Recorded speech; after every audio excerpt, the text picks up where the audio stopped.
It is one of the most prestigious hill climbs in the world, and this year we add even more spice. International multiple world champion Petter Solberg and his brother Henning are here, as well as former Formula One driver Mika Salo. The tension is palpable. The anticipation is electrifying. Launch, focus, commitment, courage, adrenaline. Who can push it to the full limit? Time is all that matters. Who will be the king of the hill? This is the Simola Hillclimb in Raceday, South Africa.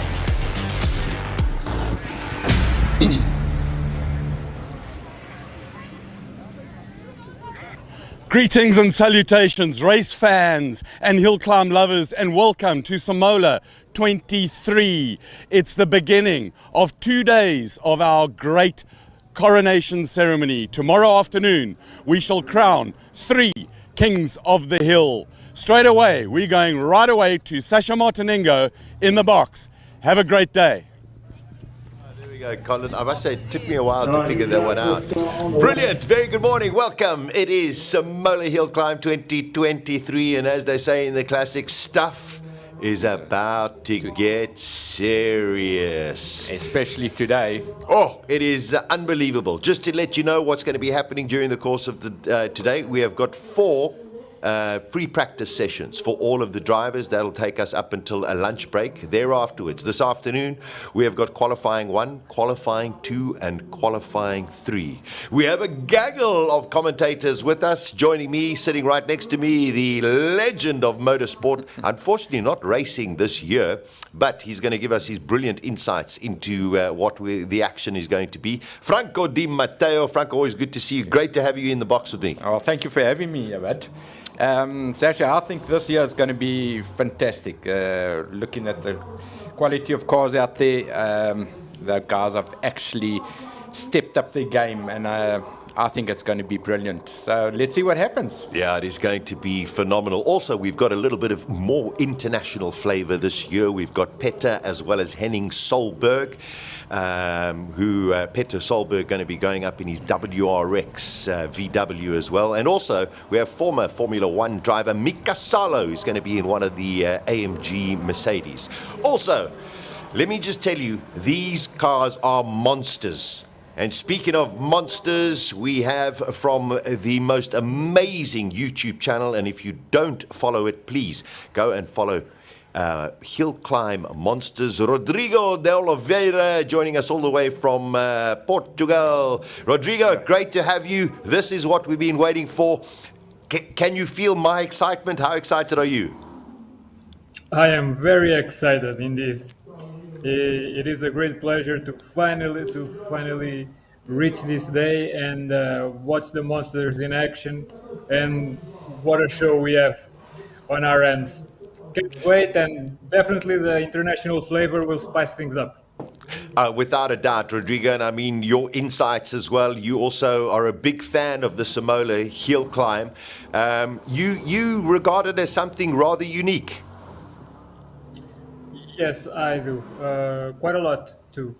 There is a lot of unique characteristics to this hill climb, from the bit of road used, how important launches are, the type of cars that thrive on it, the uniqueness of the cars, the whole entry list. It's interesting from top to bottom. So, and it's a fan favorite both online and and in person. So all the ingredients are there. Yeah, I got to tell you, the fans are already coming in, Franco. Lots of people expected today. This morning, very, very overcast conditions. It seems to be clearing. I'm no meteorologist. They're predicting maybe a little bit of rain tomorrow. But today, it's all about getting the feel, the setup of what that road feels like. Yeah, I think earlier this morning, and I was speaking to some of the other drivers, and they all got the same suggestion. I mean, the top drivers, it's going to be quite slippery this morning. I mean, the dew that's on the track, and it's cold. But I think by the second run and third run, it'll really come back to life again. Yeah, very much so. We are already into our first qualifying session. We'll get to some track action in a short while.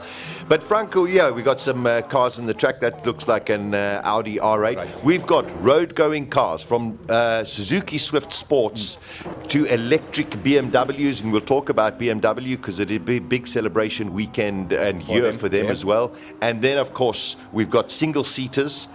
And then, of course, the true monsters. Tons of Nissan GTRs coming out there. It's just a whole bunch of fun. Now, like I said, these guys have actually upgraded their cars. I mean, from last year to this year, the guys have really done aero, horsepower. So, yeah, we'll talk about it as we go along. The interesting thing, there we go, there's a little Suzuki Swift Sport. I'm very disappointed they didn't ask me, Franco, because that's the car that I drive. Oh, we could have used those as a rental. We could have entered them. There we go. There we go. A little Suzuki Swift Sport going up the hill as well. Just to give you an idea, if you're new to Hillclimb racing, this is basically you against the clock, Franco. It's very different to circuit racing or rally racing. This is you. This is courage, commitment, focus, adrenaline. Well, it's you, the clock, and the mountain. I mean, it looks like a flat road, but believe me, it's not a flat road. It's actually a hell of a uphill all the way. So, yeah, you got to commit, and you only get one chance. It's not like circuit racing where you have got 10 laps of catching up to do. Yeah, you've only got one stint, and that's it. If you don't do it in that stunt, you're out. You go to the next, or if you make it to the next year. Rodrigo, let's in Europe they have a championship when it comes to Hillclimb racing. Do you get cars like this on our screen, just normal road-going cars, or is that not part of the agenda in Europe? We have many championships because each country has a national championship, and then there's an overall European championship, which curiously there's a round, the Spanish round. It's being held this weekend too, and I have some guys filming there. But there are some road-going car classes on some championships. On the European Championship, for safety reasons and because the entry lists are too long, they are excluded. But for example, on the British Championship, the German Championship, they are very prevalent. Okay. Rodrigo, I know we are just getting into this morning's action. Do you, out of the entry list that you've seen, do you have a favorite for yourself? It would be a bit unfair given I know some of the drivers too. Well, and speaking of which, you have Di Matteo there with you, and he was he was driving one of my favorite cars last year. For this year, I am very partial to Peter Zille's MR2 and the R34 of Van Zoomer. Okay, wonderful. So you see, Franco, you should have been on the track. Should have been. Yeah, Franco. Listen, your prediction, and you know, we got to take the single-seaters out because they're in a sort of class of their own. We're talking about the real monsters out there. Who do you think it's going to be between? There's about 5 guys that I was thinking about it last night, and those 5 guys could be anybody. If I start mentioning names, should I mention names? Mention, I need to know. Go ahead. Course, Franco Scribanti is one of them. Yeah. Okay. Richard Ruetz. Yes. I was speaking to Wayne because I have Wade van Rummelen, and I've been racing with that man for many years, and I know what he's capable. Yeah. So I actually had a good chat to him to get his head right, because it just gets lost. He's a little bit of a dark horse, but I think he's there. All right. Joubert brothers don't disappoint. Don't throw them out, because if they can put it together, they will be up there. Yeah. So between those 4 or 5, and now Peter, I don't know how fast that car is going to be up the hill, but the launch will kill everybody. I mean, that's fantastic. So Yeah, you know what, the competitions, it's so tight this year. It's going to be very difficult to really predict the thing. I think we should just write it in a piece of paper and put it away and see how far out we are by the end of the day. I think it's a great idea. We're seeing the Alpha going up. Here we got BMW going up. These are all just first runs for all of the drivers. We're going to see how everybody goes. At the moment, Garth McIntosh is the fastest man. That is in the McLaren 720S, which is just a beautiful car. You've got to be pretty brave to take your, 7 million rand car up a hill.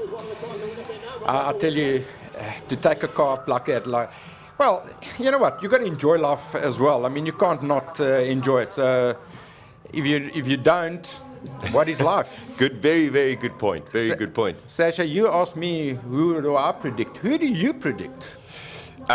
Listen, I must say, Peter Solberg in the WRX car off the line is going to be incredible. I just don't know once he gets to the bridge if he's got the torque that's going to push him up that hill. Yeah.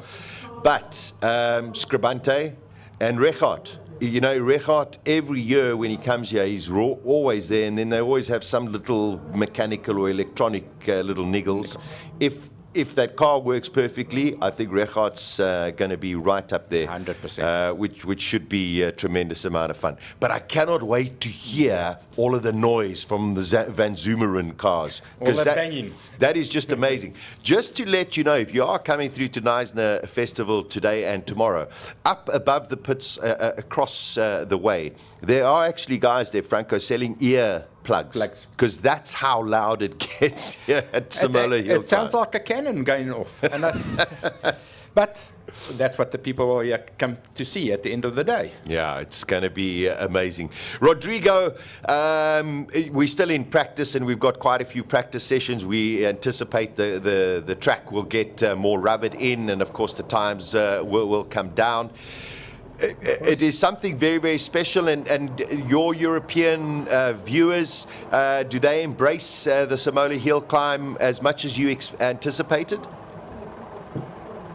They do, and the biggest proof for that it's the success. All videos I have posted through the years from Simola, how they were received, and up until now. And I was making some quick math last night, just so I wouldn't lie today. And just on YouTube, there is a total of around 24 or 25 million views combined from videos from Simola. Sure. And that's excluding Facebook and Instagram stuff. So in total, it should be over 50 million, something like that. So you can imagine that not only the European ones like it, I guess the North Americans too. And given the way my public is distributed, the Japanese public and the Australian public enjoy it too, a lot. Which is amazing. I can assure you that. I can assure. It's amazing, because hopefully the Australians and the Japanese are watching into the early afternoons as well. Right they now. They are. Yeah. I'm following the chat on my channel's live stream and all that, keeping up, and there are a number of North Americans and Japanese guys joining in. Okay, listen, let's cross over. There's a little bit of delay on track action at the moment. It seems as though they're just checking debris.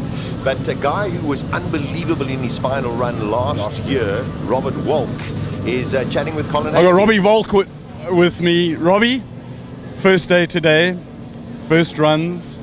What's going through your mind? It's just all about getting the gearbox warm, getting the engine warm. I think just running through the sequence, I suppose, for the weekend. I mean, obviously, it's the first time we've come here with a new engine, new electronics. So, yeah, just about bedding in the car, and we'll progressively get into it today. I mean, there's 7 runs, so the first ones are just about getting a feel for it, and this afternoon we'll start pushing a bit. Does the fact that we might have a little bit of rain overnight, does that play into how you go into the 2 qualifying runs today? I think we have enough qualifyings to put a benchmark in place. So, I think it's about chipping away at it. I mean, last year we came here fresh out the box and we hadn't run the car, so at least we've done a lot of development work. We've run the car in a shakedown, so I think we're on the right footing to come here this weekend. So looking forward to it. I think we'll be able to do all the runs as well. So last year we missed a couple. So yeah, it's all about just getting those 7 runs in today and just chipping away at it. Going to be a great fight where you've got the younger driver and the older car, and then the older driver and the younger car, both British Hill Climb Championship winning cars, except yours didn't have the IndyCar engine in it. No, about 20 years older. So I mean, obviously, yeah, the engine itself is obviously very different. IndyCar oval engine, so we've had a lot of modifications to get it right for this event. But I think, yeah, Greg and Bob have got it right, so it's running flawlessly now. Whether or not we've got the ratios right and the sequence, we'll have to see. But a 4-speed box, it's difficult to map it correctly. But yeah, I think we've got a good standard baseline. You'll do good. Thanks, Robbie. Back to the track. Let the cars do the talking.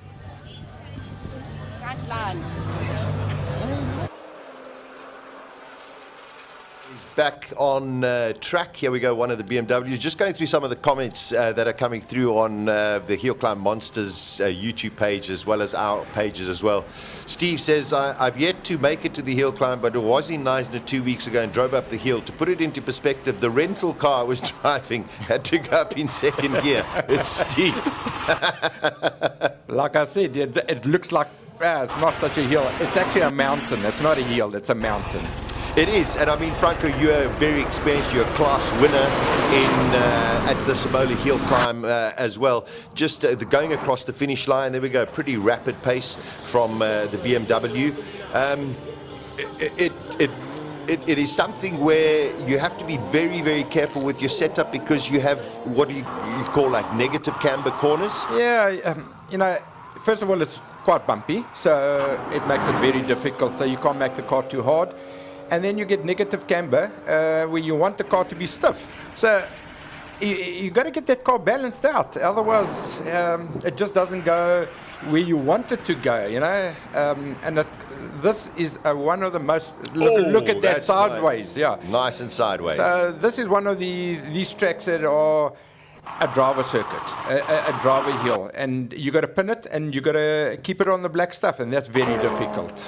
Now, those who are watching, you will see as the Supra comes past, those little blue, they are very much like pool noodles that are on the side of the track. In hill climb racing, if you touch one of those noodles, your time immediately gets deleted. Yeah. So it doesn't help. Okay, let's all be quiet and let's listen to this.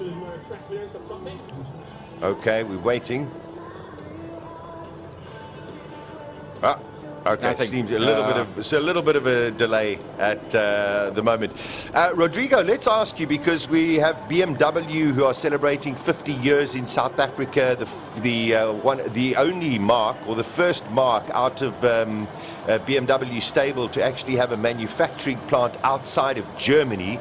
They're an incredibly popular brand in South Africa, and they're running a whole lot of electric vehicles this weekend. Is the electric vehicle market something that is growing in Europe in terms of hill climb racing, or not at all? There were some attempts, but it's not easy, because even the rule book isn't very forgiving now about them. I know a couple guys who tries to bring some Teslas, and curious also some BMWs. But until now there are some issues. I believe, and I love variety. I believe there will be a space for them, and with some development, we will have some classes for electric cars. And I like to see the battle between combustion and the electric stuff. But we'll see. It's way more difficult to assess than some people might want to believe. Well, there we go. There's an electric car.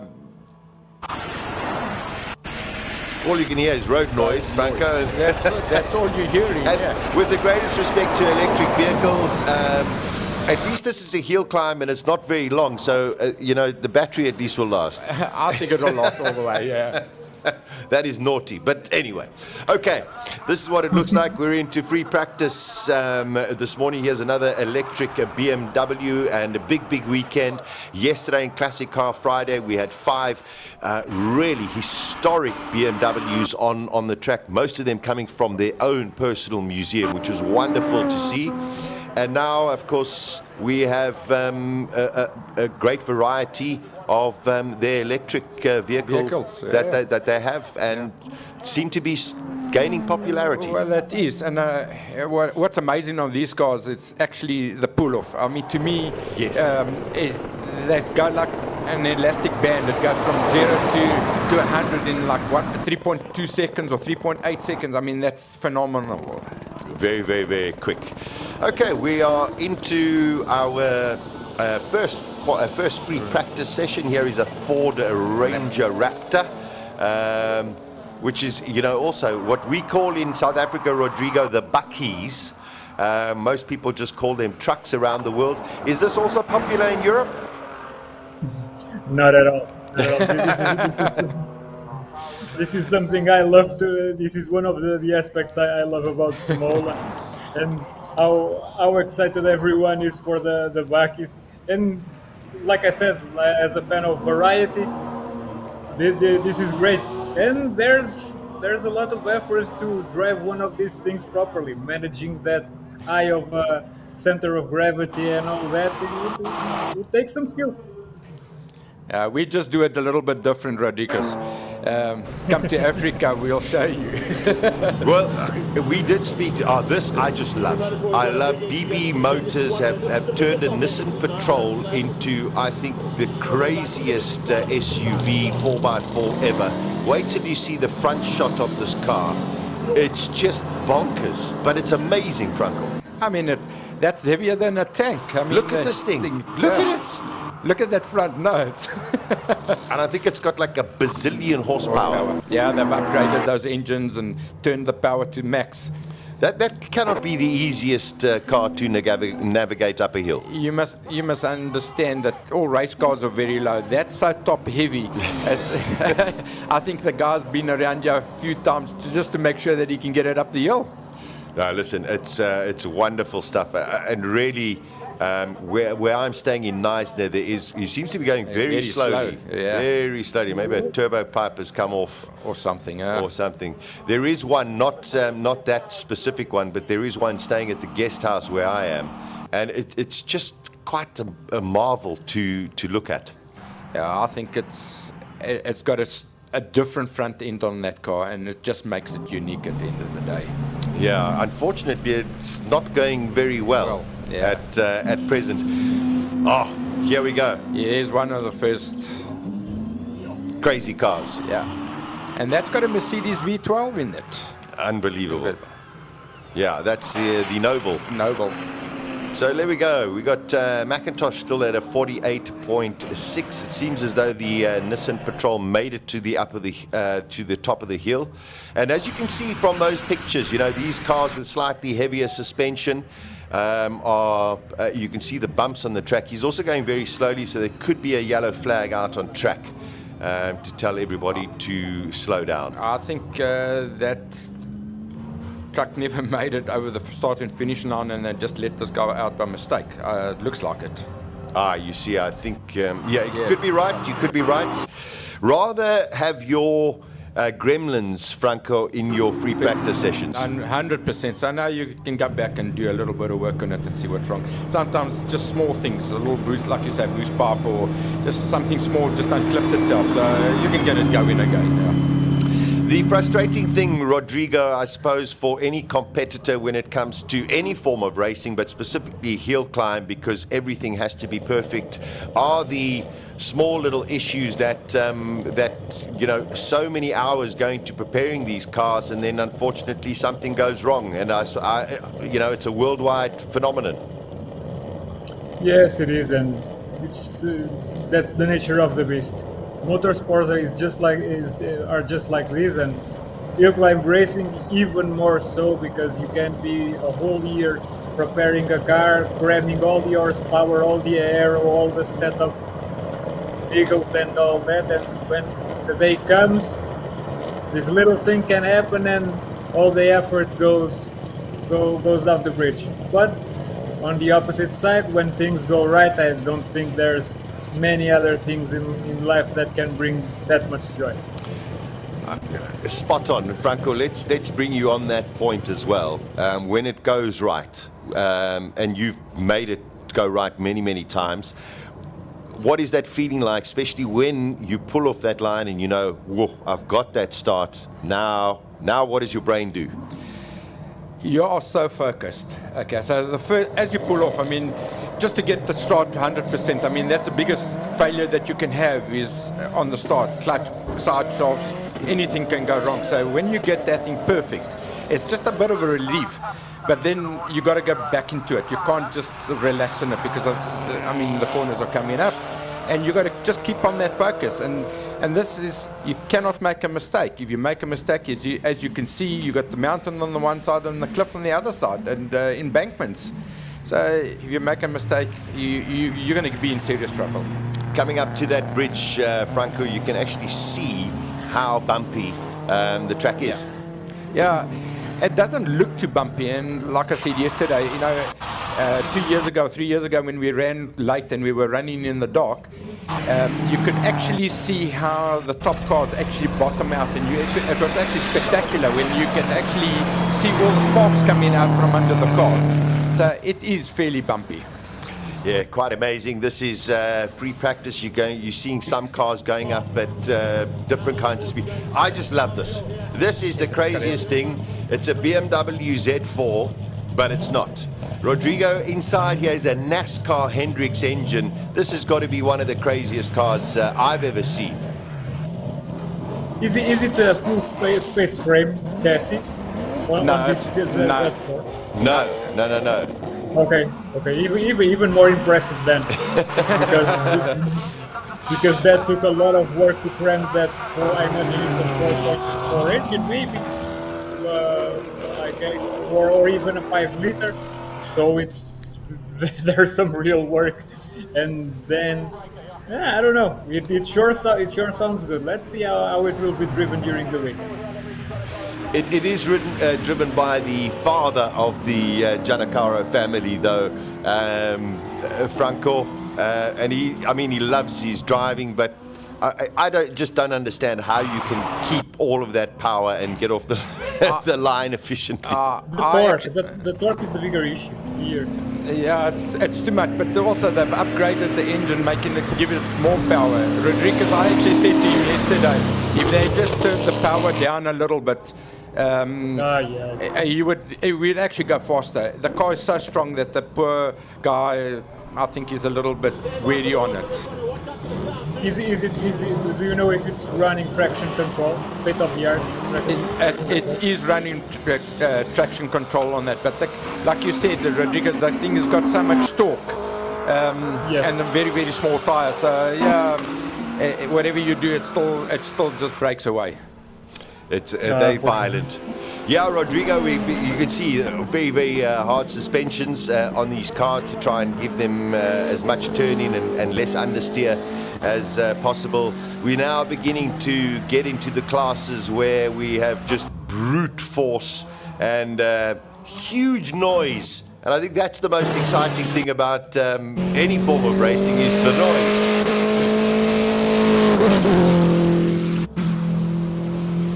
Proper. 45 straight off the bat. Yeah, that's the fastest time. Yeah, that's a pretty decent time. Anton Cronier. This is a very impressive. This is a Polo, custom built. It's not built for any class of racing. Besides, just the person who built it wants to know how fast he can make a Polo. So very, very impressive. When you see it from the front, you'll see all of the aero that it has on the car. It's got this massive wing on the back, and quite a fun looking vehicle. Well, the guy that actually built this actually did a fantastic job out of it. I mean, if you look inside and everything, you can actually eat out of it. And I just hope he can drive it the same as what the car looks like. But it's actually a beautiful car, that. Yeah, stunning vehicle. I think we're taking a little bit easy going up on the first run. Just make sure It everything would be is very working. popular in Europe. Yes, I think so. This is a kind of car that I think would be attractive anywhere in the world on a hill climb. A lot of fun. You can actually see, like I said right in the beginning, that the track is a bit damp and cold, and you could see that car sliding around a little bit. Okay, he's on a 51.37. That should put him second on the line. Here is a talented young driver, part of the VW Academy, Jonathan Mokotsi. Races in the GTC series in South Africa, and this is one of the Golfs. So let's see what this young man can do. Very talented young guy, Franco. He is very talented. He's come in the Super Polos there. I mean, he's fantastic. He's one of the top little drivers. Yeah. Great launch there as well. So nice little first run. Also, most of these cars won't have tire warmers until you get to the big boys. I think so. Yeah, I don't think they're allowed. I must actually find out on the rules on the lower classes. I don't think they're allowed. But the little guy drives it very well. And you see a little bit of a squiggle under braking, but probably everything a little bit cold as well. 100%, and the road is bumpy, so it just makes it more exciting to see things like that. Because also that's the trick of hill climb racing. You might be able to warm up your tires just a little bit, Franco, but the whole thing about it is your brakes are cold, everything else is not optimum, and it's a very quick and short run. You must understand, even if you've got tire warmers, by the time you get to the first corner, the tires have dropped by 20 degrees at least. So it's not optimum, but the guys do the best at the end of the day. Yeah, it's a pretty respectable time from Jonathan Mokotsi, a 48.9 in his first run. An identical car going out as well, all part of the VW group as well. And of course VW have brought out the Henning, the Solberg brothers, Petter and Henning. And I think the crowd and everybody viewing is quite interested. Look at that. Put in a sideways shot, yeah. I think we're very excited and interested to see what the WRX car can do. Yeah. We're all excited. We're all waiting for it. Exactly. So we're getting another one of the Nobles going up. I think it's a rerun. And I actually made a mistake by saying it's a V12. No, it's actually a V8, 6.2 litre V8. Mercedes motor in there. Yeah. Now, Rodrigo, let's talk the Noble. I mean, very much a South African kind of developed car. Do you see any of these in Europe? The Noble, yes, but mainly in the United Kingdom, where they are built. And Lee Noble was the guy that designed them from the start. I have a couple of friends with doing time attack with M400s. Oh wow, okay. 45-0. Very nice. Peter Hubert. Now, is this Clint Weston or is this Mika Salo? Number 40. Clint Weston. Yeah, Clint Weston going out. This is the Mercedes AMG. It is a 2-litre 4-cylinder turbo. Now, Clint Weston runs the driver academy for Mercedes AMG in South Africa. He knows these cars backwards. I think he's done more laps than everybody put together in a Mercedes. Without a doubt. And he's a brilliant driver, so it just all works together at the end of the day. So let's see what he can really do. Yeah, let's see what he can do. I mean, as you say, he knows these cars extremely well.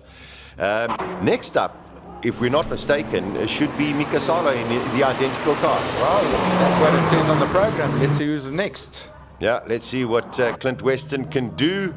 Very impressive time of 47.6 for a first run. That's incredible. Here we go. This is what we've been waiting for.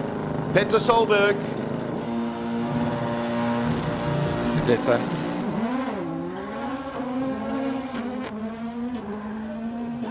Impressive. Let's just listen to this. Let's listen to this.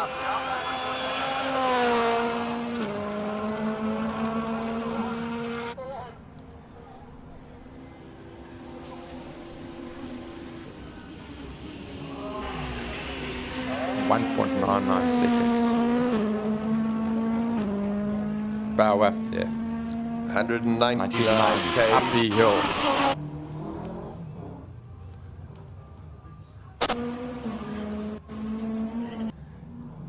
Yeah, he's not holding anything out Not there. holding back, nothing there. He's just saying, you know what, I'm in South Africa, I'm going to do something. Let's, didn't get you there. 40.867. 40.867. That scared that VW off the track. That is a first run. I think he's given up. He said, I'm Exactly. going home. That is unbelievable. I mean, that's Rodrigo. That is what we've been waiting. I've got cold shivers. That was insane. I was keeping quiet when you were talking about the polo earlier, because I am quite familiar with the car, having seen it quite a few times during its rallycross era. The only limitation there, I think, it's how much the VW mechanics are willing to let go of the restrictors. If they really want to let them go and let the power creep upwards, and I'm sure they will, we're in for quite a show. I cannot stop laughing. I just want to give a perspective of this time for people who are watching maybe for the first time. He's done a 40.8, which is the first run of the morning on a pretty cold track. Okay? Slippery track. Everything's a little bit cold. That is probably the 4th or 5th fastest time that has ever been set. Yeah, I mean, a few years ago, I finished 2nd overall, and I did a 40.2. This guy goes out on the first run, and he does a 40.8. That's why he is Petter Solberg. Rodrigo, and I know we spoke last week. I so wish you were here with us in Neisner, and we've got to definitely pencil it in for 2024, because you've got to come down and feel this excitement. Even though we're stuck in a room, we're very close to the track on our right-hand side. I really wish you were here with us. I wish to, and that was the plan initially, but life got in the way in some manners, sadly. But there will be more opportunities, and hopefully not only once. I will try to make it a habit, because that's the kind of show a guy like me just doesn't want to miss. Oh man! Well, I know you are such an advocate and an ambassador for Hillclimb racing, and such a fan of Simola. So it is a real privilege to have you along with us. And I mean, the day has only just begun, and we've just seen something remarkable. So it can only get better. If it started off like this, I'd like to see by the end of tomorrow what it's all about. I promise you. Wow. I mean, and to think about it, I don't think that Peter has ever been up this hill. He's never. I mean, That was the first time he's ever driven up here. And you know how difficult it is. Well, clearly, okay. Not for him. Yeah. Here we go, another one of the road-going cars. It's become quite popular in South Africa, the Hyundai i30N. Yeah. Very, very good-looking car, and got some impressive power. Very impressive power, and very, you know what, very well priced as well. I mean, it's a fantastic little car at the end of the day. A friend of mine drives it, and they're very impressive. Very nice. 160 k's an hour. They're only 39 slower than Petter Solberg. You know, what's 39 k's between kph between some friends? I think it's just remarkable. I'm sure there are a lot of giggles in the pit lane at present. Everyone looking at the timing screens, going, "What? What was that?" I think there's more than giggles in there. I think there's more like worries, because I mean, if this man does it on the first run, probably old tires and all sorts of things. If they're going to take the boost up a little bit more, I think it's going to be fun.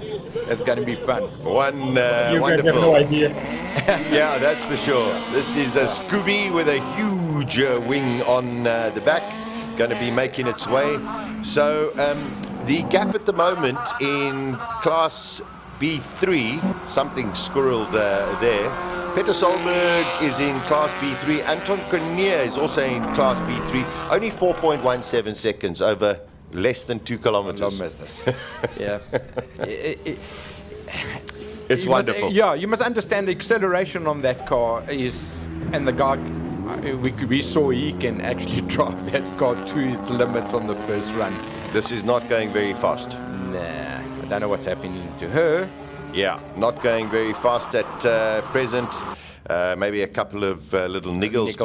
But the whole thing is, it's first free practice. You got to try and iron out any kind of issues that you have, and these things do creep in at any unforgiving moment. Seems to be a little bit more pacey coming up the top end of the hill. Just under 1 minute for the Subaru. Let's get back. Yeah. This is the Proper machine now. Yeah, this is crazy. Rodrigo, you know this one? I know it quite well. Charles. It's the J35 powered Exige of one of the Joubert. Yeah, that's Charles de Beer, yeah, with a Honda engine in it, Rodriguez. Yeah. It's the J35, which is a V6 from Honda Accord. Not the most usual swap, but a very effective one when joined by a very big turbo. Yeah, giant turbo, and they really push the boost up on those cars. And a giant rear wing as well. Yeah. Quicker through the section than Peter Solberg, but 43. Yeah, yes, 3 and pretty 3.6. decent. Yeah. Pretty decent. Charles Joubert. For his first I think run. the gauntlet has been thrown because after Peter got such a low chrono, everyone just feels the pressure, and we'll see the fastest first runs ever in Simola. I couldn't agree with you more. Those who went out gently before Peter Solberg are going, oh, wasted opportunity. Franco, it reminds me of you. You also like to go out flat out. Oh, look at that car, Solberg. Yeah, like I said yesterday, I put the gauntlet down on the first run and then let everybody catch up. The amazing thing is that there will be drivers going, oh no, the track's a little bit green, it's not there's not too much grip. Yes, there are different kinds of cars and different kinds of setups. However, the benchmark has been set very early. Yeah, this is noise. Yeah, we're just going to listen to noise. Here we go, Rodrigo, I can see you smiling. This is your car, my friend. Let's listen.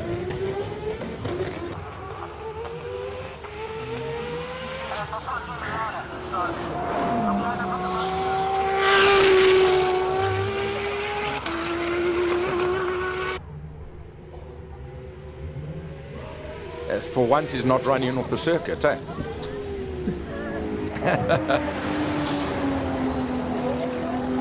He's taking it a bit easy, I can see that. I mean, Wade actually drives harder than that. Just listen behind us. Here we go. Shh. Here we go.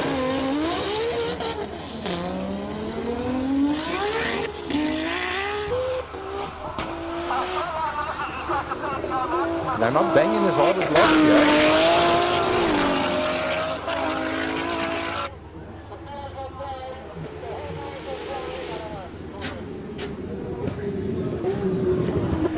That's quick. 228 kilometers an hour. Yeah, I got to tell you, Franco, don't forget, last year you were standing out there and you could hear it. Now you got headphones on and you're in a cubicle.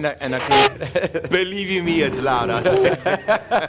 That's the reason I've got the headphones. There we go. Rodrigo, this is just, I mean, music to everyone's ears. Yes. Oh, yes. I'm trying not to swear. But yes. Oh, listen. I think you can hear that. Listen to this. That's his father and 2 sons, eh? Yep. Long live the RB26. In this Without case, a should be doubt. RB28 or RB30.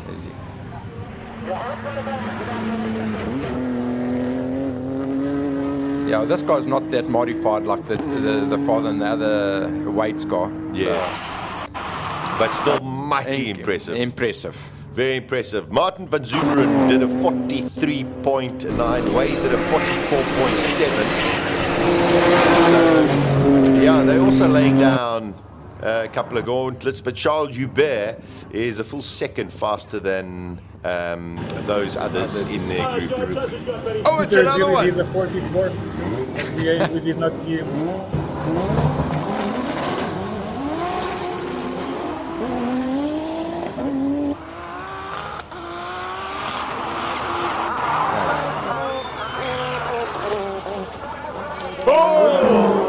Whoa, that was close. I mean, tell us a little bit about that corner, Franco, because you can get it horribly wrong there. That corner is actually deceiving because you think you could go flat out through there, and it's negative camber on it. So as soon as you go off that, on the positive side of the road, you actually on the left-hand side, you're actually running off the circuit, and there's no way that you can hold it back. So you have to be very careful of holding it on line. And it seems, listen to that turbo. It seems as though like that mountain all of a sudden is pulling you towards it. Towards the Still very impressive. 100%. Very impressive.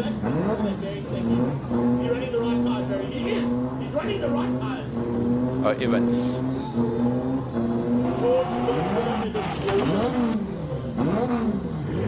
So what I'm actually going to do is I'm going to open our door. Just to get some sound in.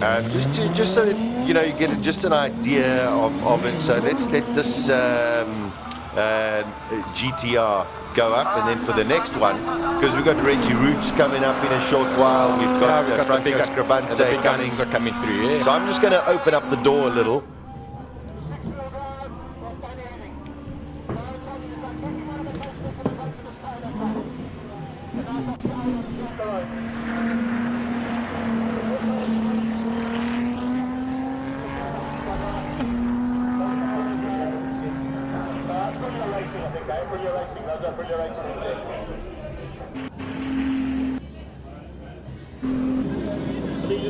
All right, we got our trackside commentators. I've opened the door as well. The Scribante brothers, Aldo and Silvio, they've done a huge amount of work to these Audis.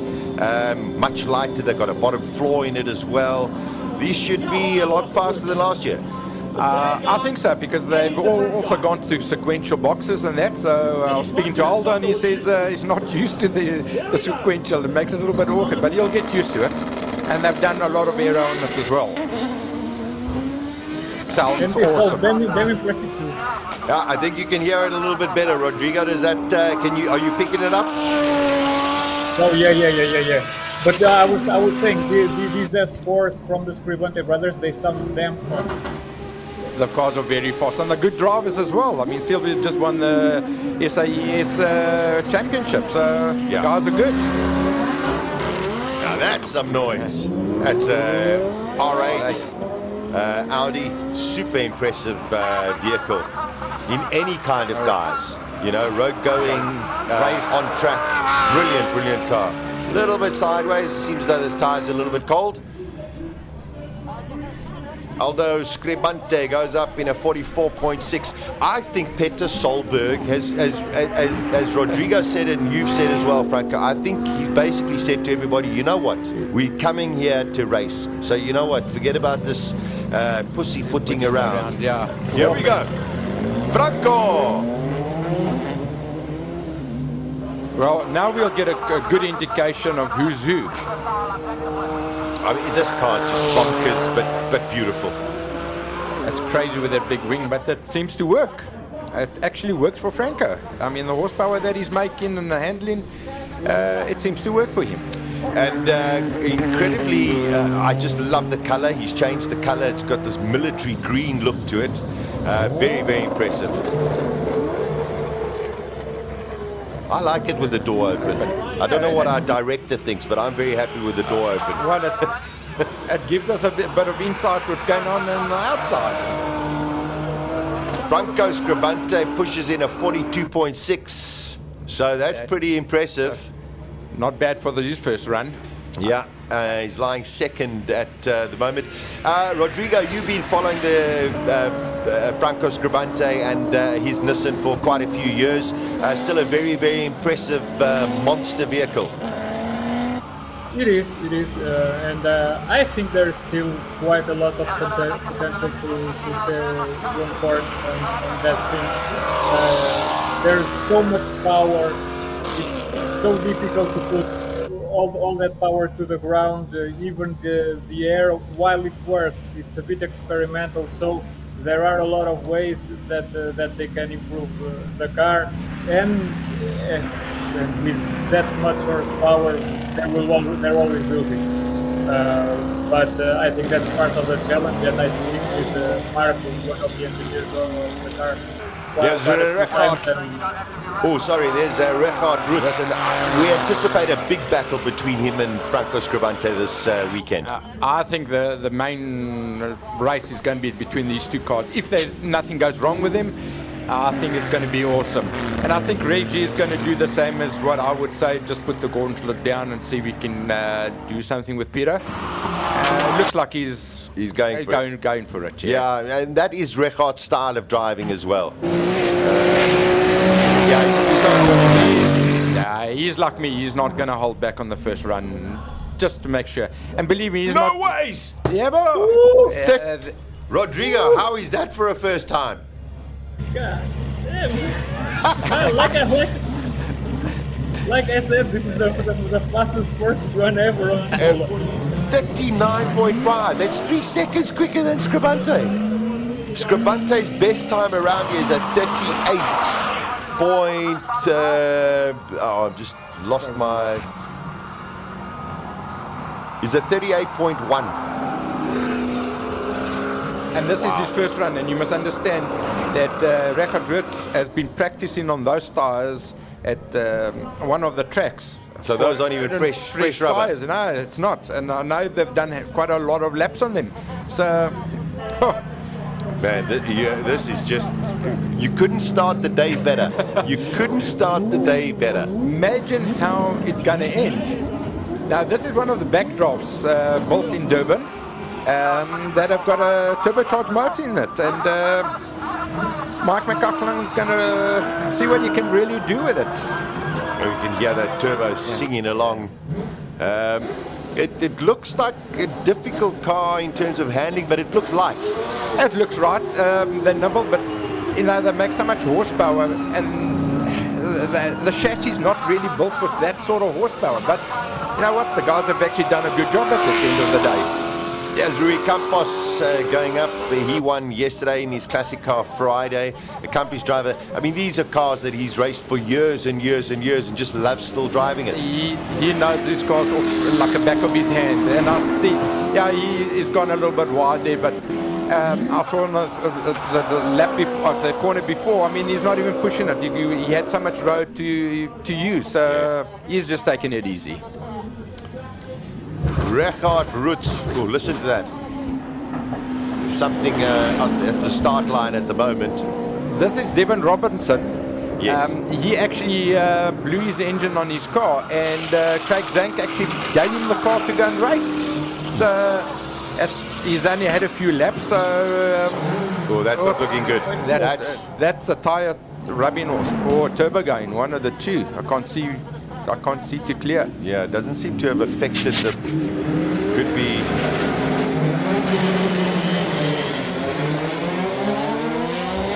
I thought it was one of the open wheelers. We have had a couple of times that have been deleted so far from the practice one. And of course, this is practice one.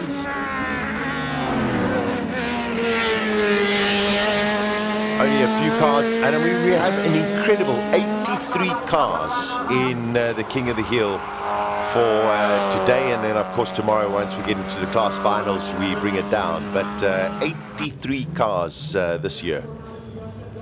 Yeah, but to me, it's the level of the cars that actually are very impressive. Very much so. In the last 5 years, I think this is one of the best I've ever seen of guys upgrading their cars.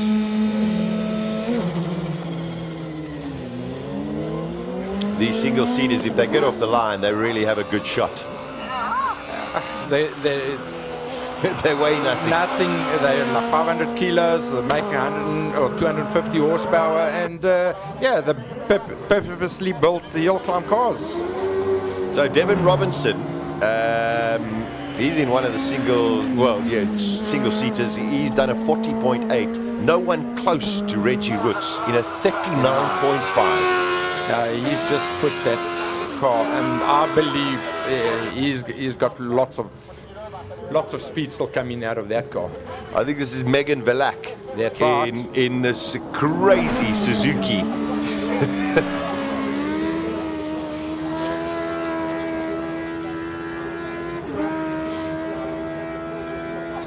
All right, Megan Velak. Rodrigo, do you know anything about this little crazy Suzuki car? Yes, I do know. We have quite a few here in Portugal. We have a whole championship rallycross before them, and I have a nephew who is watching races on that championship. It's one of those things. Crazy, wonderful. Robbie Walk. And yes, this is a relatively old car, but if he gets this right this weekend, I think he might be able to challenge someone like Andre Bezuidenhout. That's a purposely built car for Hillclimb. They bought the car for the engine, and the next minute they've taken the engine out and put it into another car, and they've actually got a Toyota Infinity. A Nissan Infinity, Nissan Infinity. V8 car, V8 the motor in there that revs to 11,000 RPM. Incredible. Here's Ian Schofield, very, very slow off the line. He had a brilliant day yesterday, Classic Car Friday, but he's going to go there. Robbie Walk has gone fastest at 39.3. That's 2/10 quicker, but that's a great start. And that's going to lay down also a marker for Andre Bezuidenhout. 100%. But wait, Andre Bezuidenhout will be there. Yes. Rodrigo, single-seater cars in the hill climbs in Europe, is that also very, very popular? Oh yes, I just don't. My channel is not focused on them, but they are massively popular. Both the open wheelers and the 4 prototypes, they are massively popular. They are the ones fighting for the overall wins on the races, and there are 2 names that probably you will start hearing, you will start seeing on the comments, which are the 2 greatest Hillclimb drivers in Europe, which are Christian Merli and Simone Fagioli. Keep an eye on that, because people will start wanting to see them on Simola. Phenomenal. Beautiful looking car of Andre Bezuidenhout. That is the whole field. We're just waiting for Andre's time to come through. Wasn't spectacular off the line. He goes fastest. Oh my word. A 37.2 for Andre Bezuidenhout. And I must... Peter Solberg shook up this field in such a way, and Rodrigo called it and said this is going to be the fastest practice one in the history of Simola. That was impressive, Rodrigo. It was mighty impressive, I have to say. Wonderful, wonderful stuff. So, sure. Andre Bezuidenhout at 37.2. Last year, his fastest was a 34.1. Okay. That's the fastest anybody's ever been. Ever. Robbie Walk second. Regardt Roots, just to give you, we got a little bit of inside information. No launch control, okay. No new tires. So and he pumped in a 39. A 39. You know, in the last 5 years that I've been racing here, I have never ever seen any car break the 40s on the first run.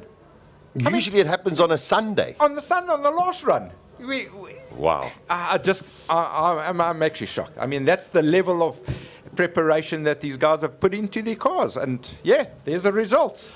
It's wonderful stuff. So, Rodrigo, what happens now, and I'm sure you're familiar, but maybe for those who don't know, all of the cars are now at the top of the hill, okay, and once scrutineers have said, okay, they all make their way down the hill at a very, very slow pace, back into their pit garages, and then from there we go into, we have got second free practice. Okay, so... that's what's going to happen now. Yeah. Fortunately, no incidents. We just saw the one Golf go off the track. on its own own steam. steam, yeah. So something actually went wrong in the car. There were one or two cars, Franco, that seemed to be a little bit slow up the hill. So a couple of little niggles, and hopefully they're small little issues that they can get fixed for the next run. Yeah, I just, to come all this way, I mean, guys have come from far. And just to come here and have problems after problems, you don't really want that. And I don't wish it on anybody. But, small things do happen. Yes. Let's fix them. Let's get back onto the circuit. Let's go again. It is amazing, and we've got a wonderful crowd out here ready on this Saturday morning. Let's cross over to our wonderful, majestical roving reporter, Colin Hasty. He is in the pit lane at the Van Zumeren garage. Rodrigo, you'll be happy to hear what they have to say.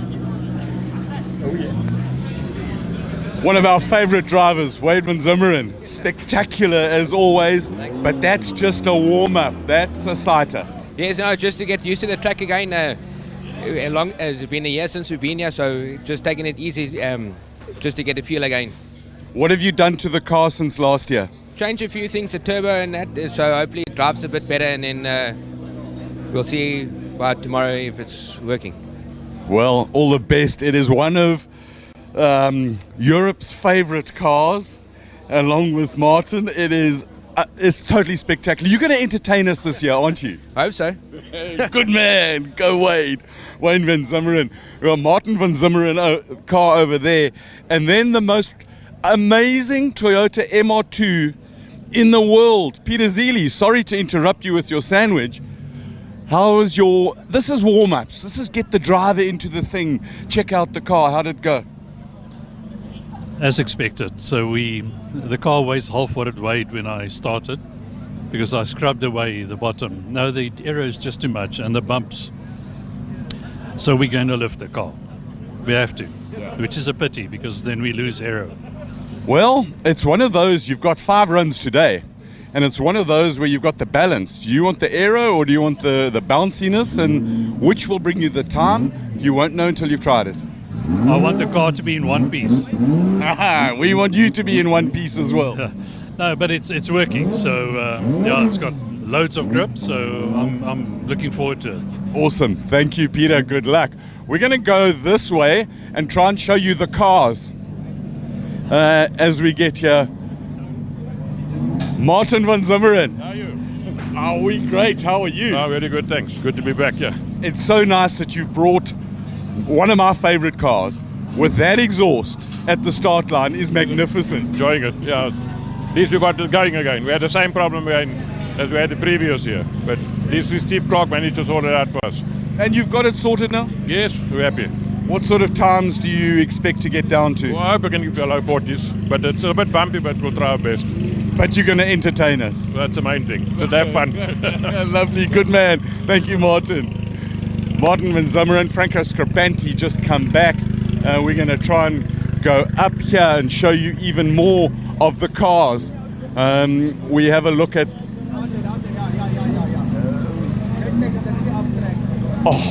just magnificence of the engine. Scripanti coming back in here. Silvio Scripanti with one of the Audis. We'll have a quick word with him. Silvio, come and tell us, that was just a warm-up run, but how did it go?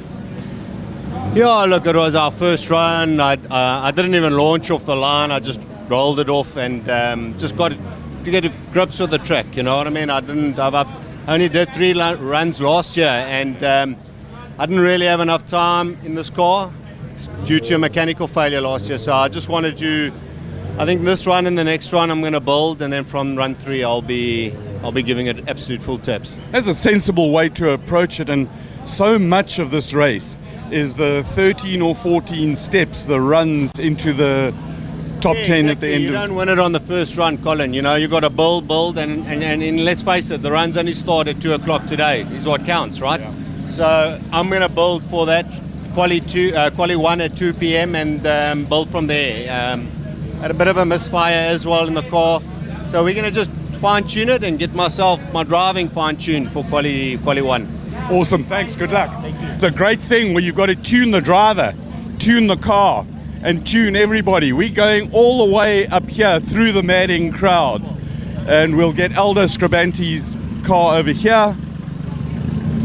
They've done a lot of work on the aero to try and get rid of the understeer on the car. Lots of carbon fiber.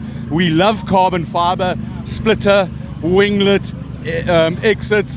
There's Aldo. Let's quickly have a word with him. Aldo, the helmet is even carbon fiber. There's carbon fiber for days on this car. We love it. Yeah, we absolutely love the event, Colin. We look forward to it the whole year, and it's just great to be here. Ian Shrosby and the organisers are wonderful. Wonderful event. We wish we had more of these in the year. We should have one at least once a month. I couldn't agree with you more. 100%. We'll talk to you and see what you do. The car, you've done a lot of aero work and some other tricks. Tell us about it. Man, last year we were battling with a turn-in on the four-wheel drive. So we got Quinsley Sail to help us with a bit of aero on the front. So we've developed more downforce on the front, and still early days. The track was a little bit slippery, but I think a few more sessions and I'll see what it's doing up the hill. I can't really comment now, but it definitely feels good so far. We've got to warm the car up and warm the driver up. Oh, 100%, yes. Good man. Thanks. Good luck. Thanks, Colin. And he's still sitting in the car. We're going to duck right in here and see if we can... Even if he's sitting in the car, it'd be cool to talk to him. Franco Scribanti, it's hot in here. The car's proper warm now. It's toasty in here. And that was just a basic, don't launch it, to get it off gently off the line and see what it looks like. Yeah, there was like a 60% run up the hill, no launch, just to get in tune again and get everything warmed up and up to temperature. The first part of your program. First part of the game plan. The game plan! Because we've come to the finest Coronation event in the world. It's 2 days, and there will be 3 kings crowned on Sunday afternoon. King of the Hill in the modified saloons, King of the Hill in the single-seaters, and King of the Hill in standard production cars. This is the real Coronation. Let's go and look at some more princes who may become kings. Franco's the reigning champion, one of our other favorites. Stevie Clark, how's it going? Your backdraft ran properly today, huh? Yes, yeah, it's Mike's first run. Mike's first run, you know. I'm very happy. Sorry, we just have the pit.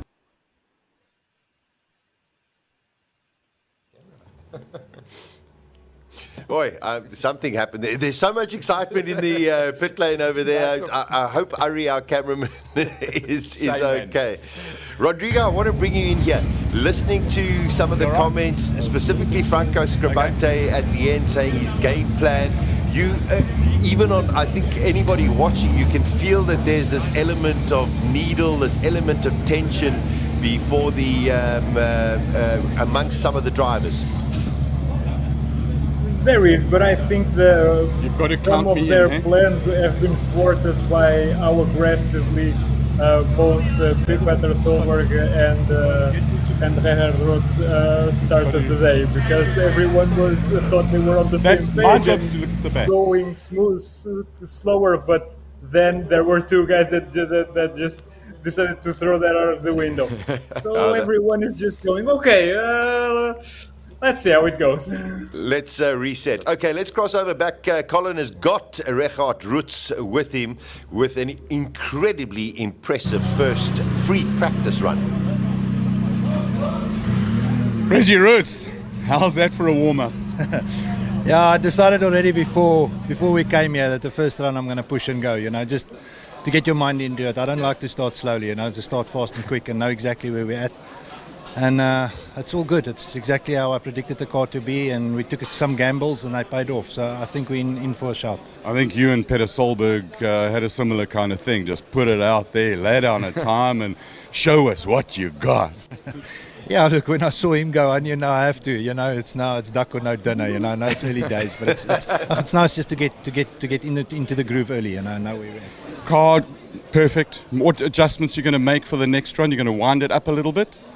No, the boost is all good. We're running quite a bit of boost, and that's the engine's strong. I've got a little bit in hand for tomorrow. little tire pressure changes, dampers, maybe slightly the ride height. It's just bottoming slightly, but nothing big. We're there. We're in the ballpark. And even if it was big, you're not going to tell me, really, are you? No, I won't tell you. It's duck or no dinner. Go, you good thing.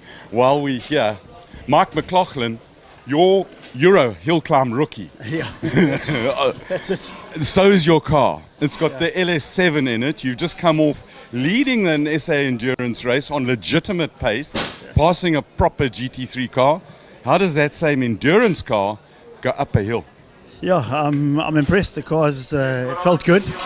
Reggie was giving me some tips last night, and the one thing he said is that everything comes up like a lot quicker than you think. So I just need to get my orientation right. The car felt really good. It wants to go. So yeah, we just start off on a sort of just a solid foundation, and we'll hopefully build on that for the rest of the weekend. Lovely to see all the backdraft boys here and Tony Martin. It would have been nice to have Brian Martin, but apparently he thinks golf is more important than motor racing. Yeah, please have a word with Brian. We will, definitely. Good luck. We'll talk again. We're going to go out here, and Ari, for those of you who may have seen, we had some interesting encounters with racing cars in the pits, because the pits is a busy place here. Before he even gets out of the car, Rui Campos, that was a nice warm-up. It was a good start for you. Yeah, look, faster than last year by a second on the first run, so I'm a lot lighter.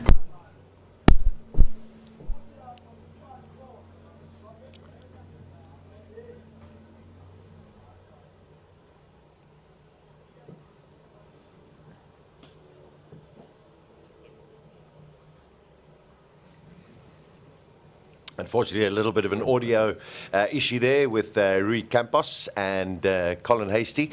But, I mean, Rui Campos also second quicker than last year already. Solberg and Roots definitely have shaken up the cage. Yeah, I think every year, like White van Zoomen and we were saying, they slowly go up. But I think this guy, Peter, came here and just said, yeah, we do it differently overseas. We put a pace up right from the start. And I think Reggie looked at it and he said, I can do the same. Brilliant. Brilliant. Rodrigo, also, I mean, in hill climb events in Europe, they're free practice sessions like we've just experienced with our first one. Is it also a build-up, or do you have some of those kind of drivers like a Franco Di Matteo that sit next to me, or a Peter Solberg who just sit there and say, first run is the one that matters, I'm going flat out, and do they lay a benchmark, or is it more a progression? It goes case by case, and there are different approaches. The guys coming from rallying tend to be, or from rallycross tend to be the more aggressive guys. Those, either if it can be a practice run or a racing run, and they're always going flat out. The guys coming from circuit racing, they are way more gentle with their approach. And then there are the veterans which do some dirty tricks, which is a funny thing to watch. Just to give an example, you can take for example Reto Meisel with the SLK Judd V8, one of the most popular cars. And if you see the practice runs, you think that the guy is always being slow. He isn't. What happens is that he is going flat out all the way, and then as soon as he's about 300, 200 meters from the finish line, he just crawls until reaching the finish line. So he doesn't reveal how fast he is during the practice. Tactics. Yeah, tactics. And I mean, it also becomes a very psychological game, because now people have to reset Franco. Things have changed. As you know, this is the first time we've seen it since the history of Simola that all of a sudden benchmarks have been laid down now.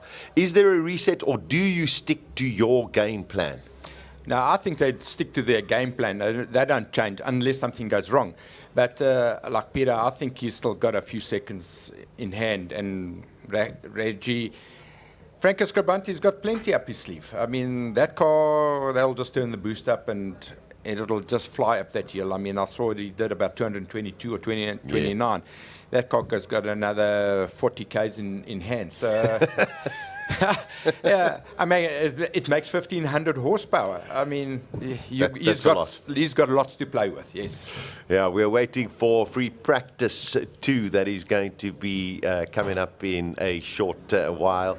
Everyone's going to get themselves ready. They have a little bit of a break. The turnaround time is quite quick, Franco. Yeah. So if you do have those little niggles, you are entitled to miss out on a free practice session, but it is going to definitely hinder your progress. Yeah, I think the guys that actually missed 1 or 2 practices, they're a little bit on the back foot. Because, I mean, every run, you got something to do, and if you're happy with the car, then fine. But if you've got niggly things to fix, it's very difficult to come back. I know Colin was speaking to Peter Zealy. I don't recall seeing the car going up the hill. Also, Mika Salo, we haven't seen go out as well. So, you know, there could be 1 or 2 issues. Salo might have been a little bit late. Okay. The Ferrari swapped the Exige. I didn't see it either. Yeah. Well, Colin Hastie's actually walking into our studio. Cole, just tell us exactly what happened with Peter Zealy and Mika Salo. Zealy did get a time. Okay, we didn't see it. Amazing. Phone. No, that doesn't matter. But Mika Salo, did he go out? Yeah, I think he hit a pylon, so his time was disallowed. Oh, is that why? Okay, so 1 or 2 of the screens we didn't pick up. Everybody went out. Everybody's warmed up nicely. They've got a game plan. They've got a run plan. The 2. Colin, come on. Before you carry on here, let's be honest. When that time was set by Peter Solberg, a whole lot of eyes got opened. I mean, we laughed for about 5 minutes, all of us, plus Rodrigo. That's why we missed the. That's why we missed Zealy, I think. We were just in hysterics because we were like, what has just happened at Simola Hillclimb? It was amazing. But just seeing him come up to the line and in the pit lane as well, proper focus, eyes incredible on the scene, and they've come to race. They've come to win. Without a doubt. The thing with that I think one of the biggest advantages that Solberg's got is all the experience that is from rallying and the WRX stuff, that he can pin it right from the beginning. And then talking to Reggie, he said that when he saw Solberg's time, he had to boom, put it there. The other guys are going for, they're building up to it. Yeah. The other race to watch is at Robbie Walk in that Pulby. Yes. Number 1, it's the second finest sounding car in the hill. You know which is the finest sounding car. The Scar. Van Zumeren. Yeah, the yellow one. So watch for the yellow Van Zumeren car. I'm going to do an exhaust can thing with that. Stand at the exhaust and get blown away. Well, I tell you, Rodrigo's feeling the atmosphere through the TV and the speakers, etc. So what we have actually done is we've opened our door here in our studio so that he also can feel the ambience and the just craziness of the cars in the line. And let's bring you in, Rodrigo. I mean, it was quite a fabulous first session. It was. I wasn't expecting to see the number of the guys just going flat out straight away, and most of all, it's fantastic to check in again with the Simola monsters, because we have only one time during the year to really watch them being driven flat out, and that's something that should be corrected in the future. There should be a Hillclimb series in South Africa, I believe. Well, we've been talking to the guys in the pit lane, and Martin Van Zimeren says we need one at least once a month. And the thing is also, Rodrigo, we're a big country and we've got such spectacular roads where you can actually hold, never mind Simola, anywhere in the country. And it would be wonderful to have a series of, let's say, 5 or 6. I wouldn't even say that much. I have some experience in trying to jumpstart a Hillclimb series, and let's say 3 to start to dip your toes into the water. I think At 3 and let's say I would throw my hat into the ring, and I would help with promotion if needed, because I know that this is a winning product. Simola has a bunch of potential. The entry list is always fantastic. Sponsors seem to like the race too, so the ingredients are there. Yeah, very much so. It is something that we should all put our heads together and come up with a wonderful plan. Okay, I'm going to go away. All right, bye, Colin. There we go. Thanks, Thank you very much. There we go. Colin Hasty going to be making his way into the pit lane with his very accomplished cameraman Ari, and we'll get ready for free practice 2 that's going to be coming up in a short while. Loads of comments coming through on all of the social media platforms as well, so keep them coming on, and also share amongst everybody. And specifically, if you aren't subscribed to Raceday.tv, please go and subscribe, and also to Hillclimb Monsters, because Rodriguez's channel just highlights every hill climb all around the world, specifically Europe as well. So there's just so much action that's on there. He does a fantastic job. If you go onto their site, I tell you, you can't stop watching. It's fantastic. It's fantastic. You go down the rabbit hole of Hillclimb Monsters YouTube page, and you might surface next year. That's how much content there is there as well. Well done, my boy. Yeah, Rodrigo, it takes a lot of work, but it's a tremendous amount of passion that you have for this as well. Well, I wake up and I'm thinking about Hillclimb racing, and I go to sleep and thinking about Hillclimb racing. I am. it's just like that. And if I did not have the channel, it would be just the same. It's a lifelong passion, and I'm just happy that I could turn that into the way I sustain myself. Not many can. Sorry there, Rodrigo. Back to track action. Here we go. The magnificent McLaren 720S out on the track. We've got one of the Shelby Mustangs going out there as well. Brute power, Franco, but not the most gracious handling vehicle. The car is a bit top heavy, I would say, but that's Paige racing that car. And I mean, that's 780 horsepower or something like that. I'll have to look at it, but she handles it very well as well. I just got a lovely comment from Essex County Photo. Say, greetings from the UK. Keep up the great work. Yours is the only King event I'll be watching today. Love that comment. Yeah, the Shelby's coming in great force this weekend. Yesterday also Classic Car Friday. But today, of course, got a couple of brute monsters. There's a Cabrio Shelby going out on circuit as well. These are more the road-going cars, and we do have various categories that all of them, of course, are trying to win a class. You know, you can't compete with everybody, but you still have a chance to win your class. And the nice thing about these V8s, I mean, yeah, they all make big horsepower, but the cars are very heavy. I mean, it's 1,700 and something kilos. I mean, that's the little bit of a downfall. But who worries about the weight when you've got such a horsepower underneath your foot? Yeah, that's for sure. So just having a look, everyone, yes, they might be on a game plan, but Garth McIntosh has gone 2 seconds faster than he did. So Peter Solberg woke up Simola Hillclimb, and I think everybody around the world. Well, even down the guys that were still sleeping, I think the shout was so loud that everybody's they're all coming here. I think I don't know where they're going to accommodate everybody on this hill, but I think the whole of Knysna is going to be making their way up to the hill climb at Simola. That Mustang did it quite at high speed, 177 k's an hour. I mean, for a heavy car like that, well driven. Let's compare it to the Audi.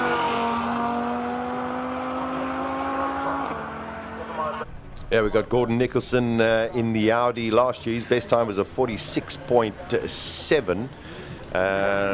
They have to take a lot of doing right now in his second run. But these guys maybe are a little bit more circumspect in their preparation for qualifying this afternoon. I think they're just building up slowly, and most of them are using old tyres as well. They're not going to put the new tyres on their car, so yeah, they come here to improve their time and have fun. Something very special, Rodrigo, about this M5 that we're looking on screen, especially the way it sounds. Oh yeah, that V10, F1 derived V10 really is quite something. I was fortunate enough to have I had a M6 V10 during 1 week with me, and quite unforgettable. Yeah, beautiful, beautiful guy. I must say, if somebody said to me, you can have a BM, I would say that specific one, the V10 M5. Here's my car. I drive this, by the way, Suzuki Swift Sport, but I'm unfortunately not going up the hill. I would love to test my skill against these guys, Franco. Well, you know, you've been doing it for a while, Sasha. I mean, come. You're not that bad a driver at the end of the day. Bad, thank you. Bad is a wrong word, exactly. but I'm okay. Yeah, there we you're go. okay. Yeah. I'm okay. Yeah, but it's great to see. Also, as mentioned in the driver's briefing this morning, having more manufacturers coming into Simola Hillclimb as well, representing the various brands of South Africa. Very, very important as we go forward. I mean, Suzuki, Honda, Mustang, BMW. So very important. Very, very important. Very important. So second free practice underway. 83 cars.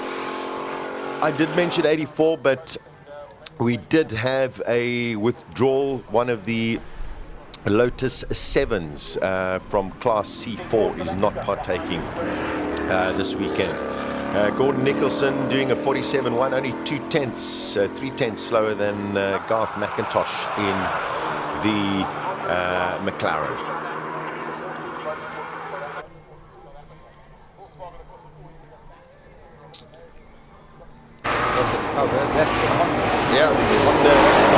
That's Dion Hubert. I nearly didn't recognize Dion Hubert because he cut all his hair off.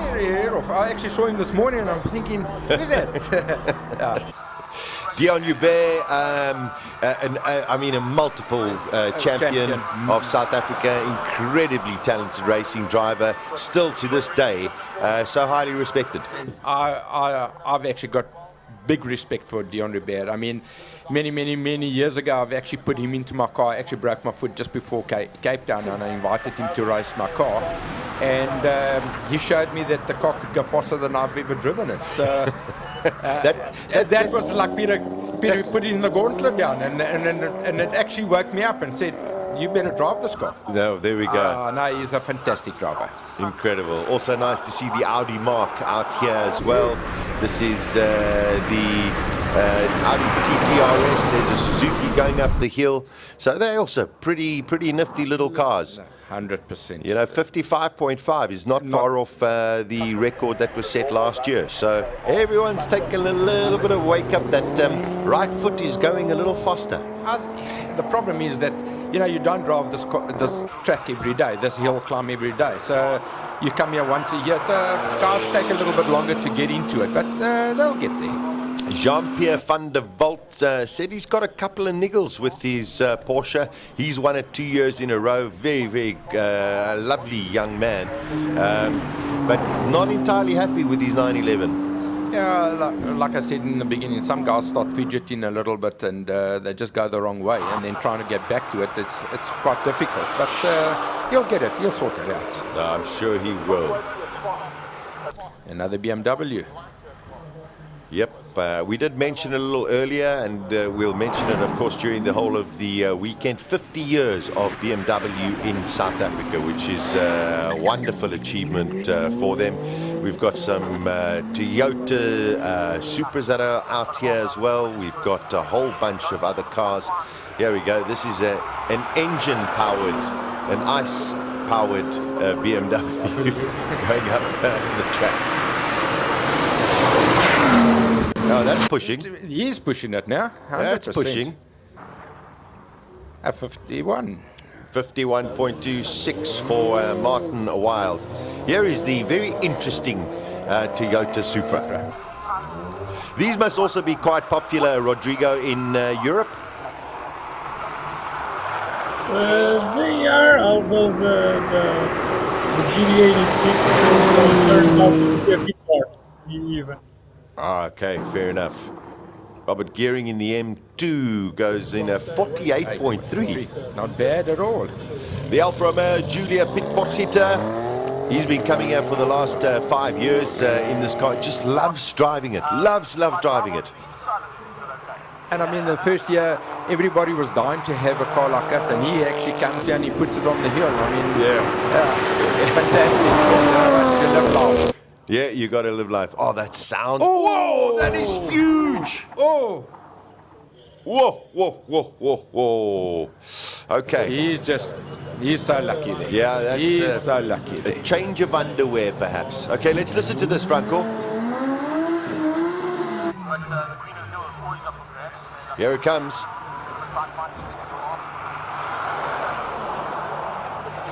Wheel noise. The electric-powered BMW is quite a gaggle of them that we have this weekend as well. But the torque of these cars is just ridiculous. It's crazy, and it's instant torque. It's not correct. A delay. It's instant. It's on. There's no warm-up button. It's on. It's like the pull-off. There's no slippage, there's nothing. You just put your foot down and an instant go. Well, I said that JP van der Walt was worried about his Porsche GT2. Well, let me just tell you, he's 45.3. So nothing wrong with that car. And that is only 4/10 of his best time from last year. That's nothing. And I'm sure you're going to get faster than that. I'm just looking outside. It looks like the weather is actually opening up a little bit. The sun is shining a little bit, so it might warm up, and the cars will be going faster. They could be going faster. The one thing we did notice yesterday, though, Franco, in Classic Car Friday, round about lunchtime or just after lunchtime, when it was most probably the hottest of the day, the track actually got slower. 100%. The humidity and everything that revolves around the track and around just makes it a little bit slippery. You need to get it hot, not just warmish. So that was the biggest problem there. So as soon as it cooled down, everything came to the same temperatures and everything, and then the cars got faster again. Rodrigo, when it comes to, as we're watching, Jeff Goddard is going to be going in this magnificent 325i shadow line.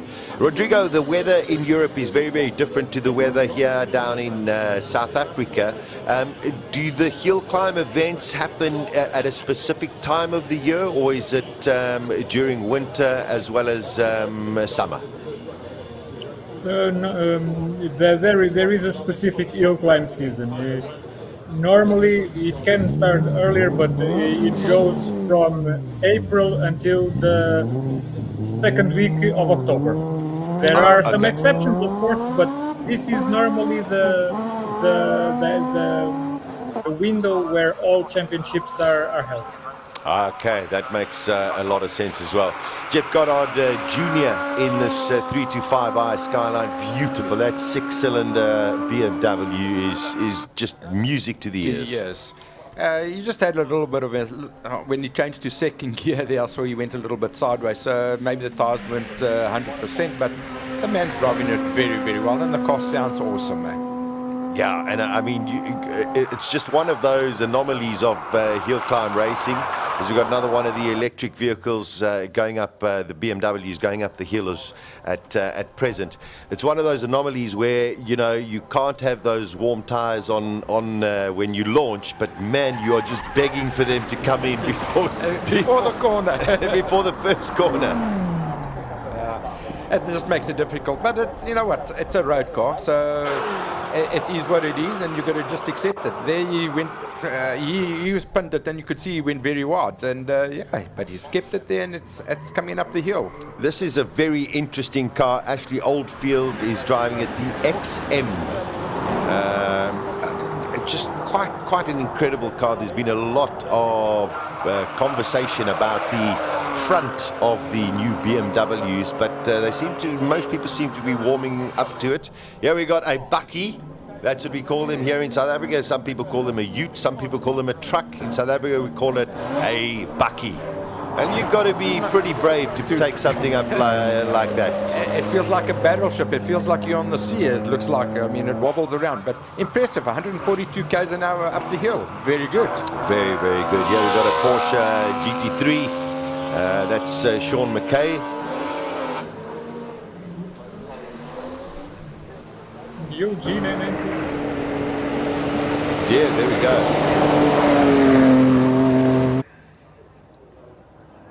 Our Bucky comes across up the hill, trying to 56 seconds for that Ford. That is... For that tank. I tell you, well driven. Well driven. Very well driven. And that must be a hell of a good car to go up that for that sort of time. Yeah, wonderful. Now, these are cars I'm not very familiar with. They are backdraft Cobras. Yes. They actually built in Durban. Some of them run Lexus motors, some of them run V8s, and Mike McCaughan runs an LS motor in it, LS1 motor in it. The cars put all sorts of different things, but for what the cars are, they are spectacular. Yeah. I've driven quite a few of them in Durban and that, and they go very, very well. Well, I was just going to say, whoever's driving that Ford Raptor is doing a great job, and then I realized it's Anthony Taylor. So, you know what, Anthony We know Taylor, why. now we know why it's going up so well. Okay, first time we're seeing Ricky Gianacaro in his Lamborghini. Yeah, Ricky has been upgrading that car now, and also he's driving it very, very well as well. He races in the G&H extreme cars, and he's getting the hang of that car. I mean, I think it's the second time that he's out here. So, yeah, I think he'll improve as we go along. Very, very nice. I mean, there are a couple of cars that we didn't see in the previous. It's beautiful. Beautiful Lamborghini. At 47, not bad at all for his first run. Not bad, 47. His best times are 43. Let's see. This is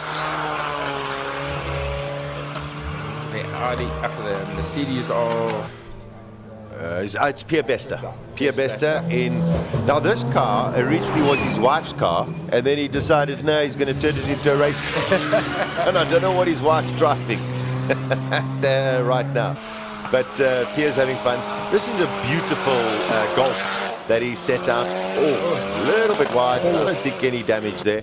But purpose built just to see how fast they can get a Polo to go. And I mean, the way he's driving it seems to be quite good, because I mean, he's been pushing it, and I think just understeered a little bit, but good car control, and he's got it back on circuit. Yeah, and Lee Thompson in that as well.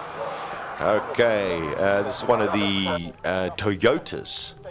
Yes. Yes. Yeah. You know, so Hyundai a couple of years ago came out with the i30N, and then Toyota came out with their GR. So very, very impressive. 48.3 for Lee. And a 42 for Cronier. Yeah, Anton Cronier.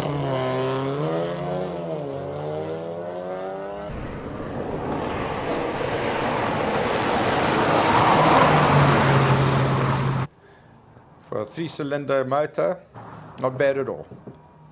Very good. We're about halfway through the field at present on our second free practice, or practice 2.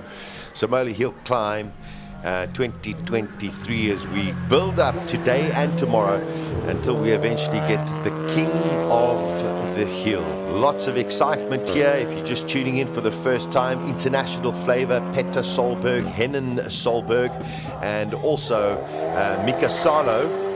He did go out, but apparently he did hit the bollards. Bollards. It's a pity I didn't see.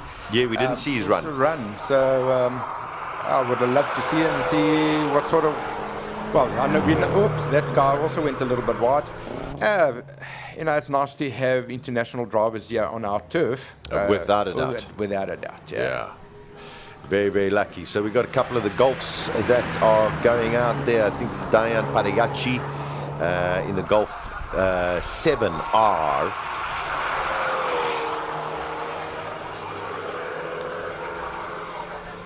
And then, of course, we've got Henning Solberg, who's going to be in a Golf R, and then Petter Solberg in his Polo WRX Supercar. Actually, coming up shortly, he set the benchmark a little bit earlier of a 40-second lap, so that's going to be quite fun. That was very impressive on the first run. Yeah, here is Henning Solberg. There we go, the brother of Petter Solberg. This is the Golf R for Henning. Let's see how quick he is.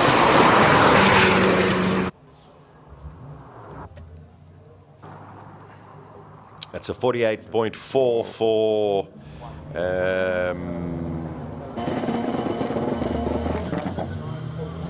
Jonathan Mokhotsi. There we go. Also a great driver. Let's see what Henning Solberg can do.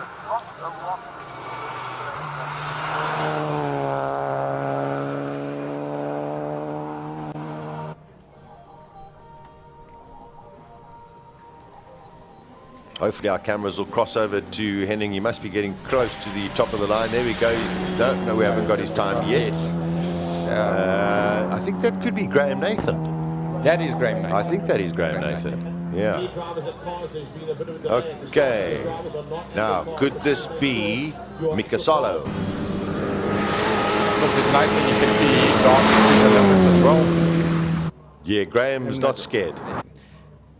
He said he was actually 47, not bad at all.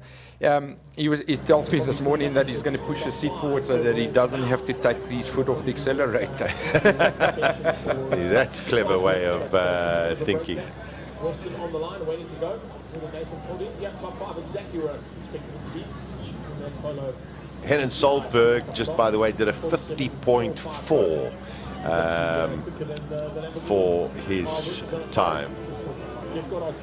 So this is Mika Salo. His first run this morning was disqualification as he hit one of the blue policemen. We call them policemen. They are like pool noodles. They're on some parts of the circuit, and if you touch one of them, even if you just brush it, your time is disqualified. And it seems like somebody has touched one of them, because we've got a marshal out there most probably replacing one of them or just checking some debris on the track. Let me explain to you that pool noodle, when you're sitting in a car, you cannot actually see it. You actually see it from a distance, but they are so short that you can't see it. In an open wheeler, you can actually see it better.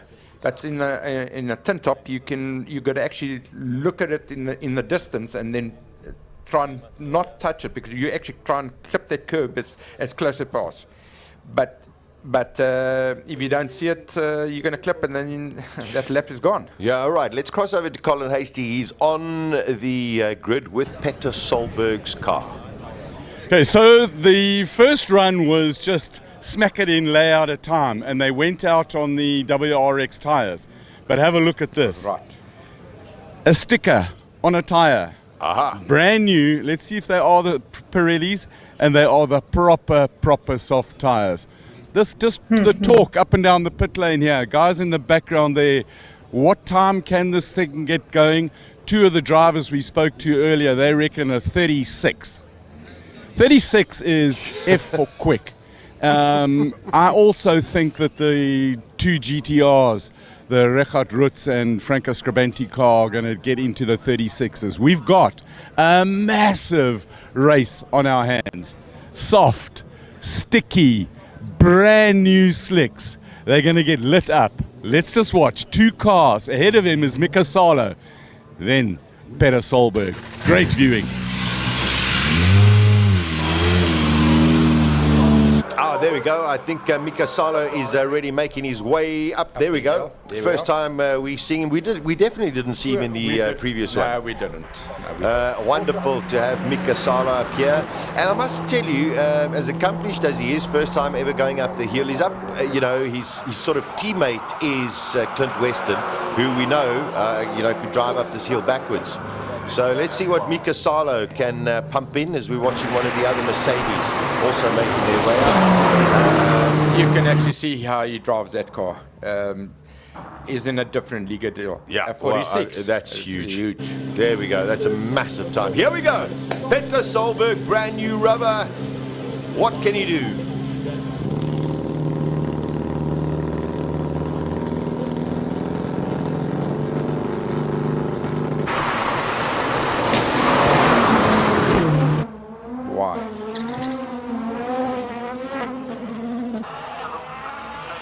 Peter Solberg, first time going up the Simola Hillclimb, nearly broke 40 seconds. He's not holding anything back, Franco. He's like me. He didn't even touch brakes through that. He was flat out. He was flat out. Flat out. A little bit of bump, a little bit of squeeze in the brakes there. It's just a pity they haven't given us the top speed of that car. But anyway, it's okay. We'll get it. We'll get it. Let's just cross over. Hopefully, he's going to come across the line now. We'll get what Peter Solberg gets. Leaning on it. He's flat. No. He went a little bit slower. I think the tires were gripping too hard. Maybe. Yep. Maybe, but there's still a very, very impressive run. Very impressive run. 41.5 for Peter Solberg. Just to let you know, we go back down where Mika Salo was. What did Graham Nathan do there? Time deleted. Track limits. That's Mika Salo again. Track limits for Mika Salo. That is car number 39. Yes, it is. So, well, listen, he's going up the hill. He's going up the hill, but that time, unfortunately, is deleted. You looking for Graham Nathan, Franco? Yeah. What time did he do? I shall find it. We're letting Rodrigo be a little quiet until we start getting into his favorite V8 monsters.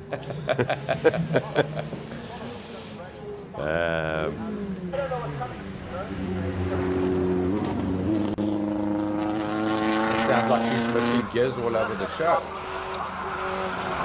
This is one of the endurance cars as well. It's one of the endurance cars as well that they've actually entered in the Hillclimb. So, yeah, it's fantastic to see all sorts of cars coming through. Yeah, wonderful to see everything going over there. That is a Subaru.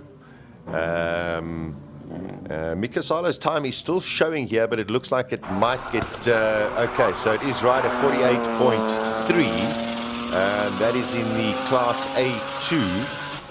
And I'm just trying to see who else is in Class A2. It was a 48, but it was deleted. Yeah, it was deleted. Okay, 53.0. Oh, here we go. Lotus Exige. From Charles Hubert.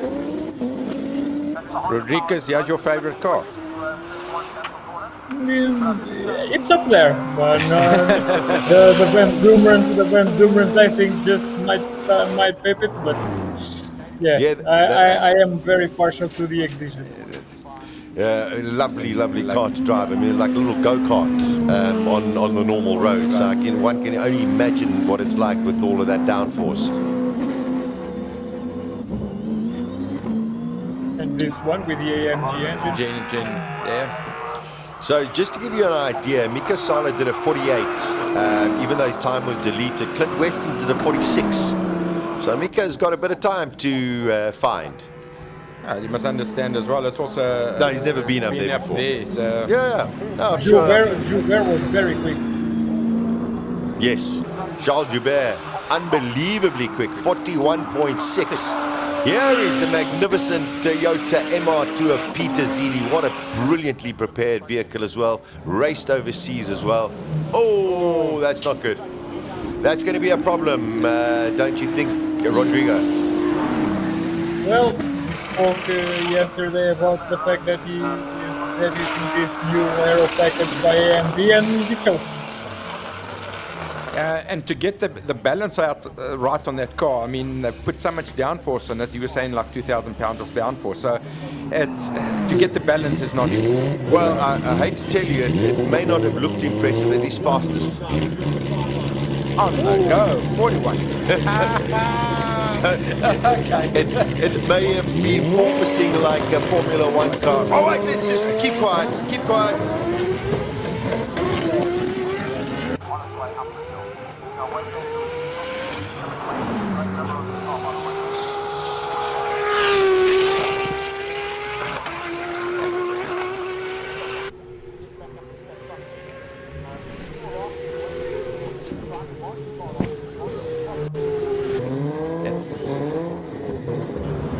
then it's another time to keep quiet.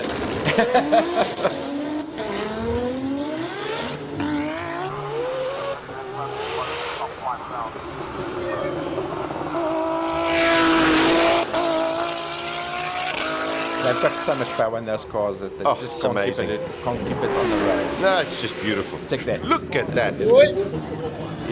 He's actually on the wrong side of the road. Couldn't bring it over.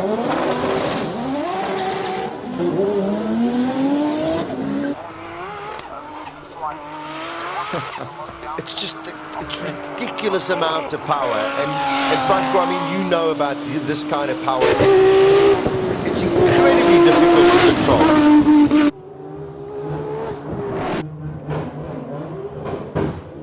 43-1.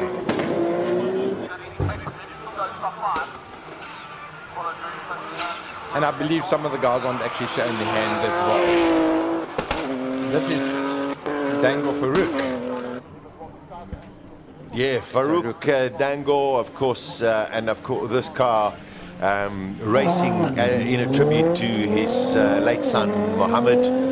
Did the same yesterday when he raced in his BMW. But such a wonderful man, Farouk Dango. Great to see him here, well, supporting the event.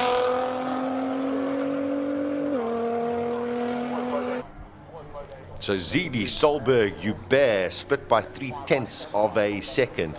Magic stuff. And this is only free practice too. Scrivante, number 1. I think this is Aldo in the Audi 4-wheel drive. Impressive cars, much lighter than last year. They've also put in a very primitive system to not allow them to change from second to first. But it works. Yes, I mean, of course. And I mean, you go from second to back to first. I mean, everything lays on the floor. All right, Silvio actually on track. Aldo coming up. Beautiful cars. These incredibly well prepared by the organisers as well. Is this? No, not Rechard. No, this is Evans. Richard, his dad raced in the historic race yesterday. Yes. And his son is racing this today.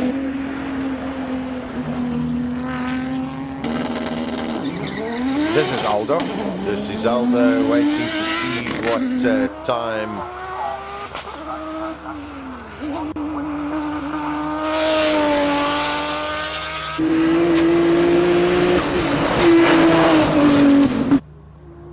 It's just action everywhere. It doesn't give us time to actually talk about somebody. Trying to figure out who's who.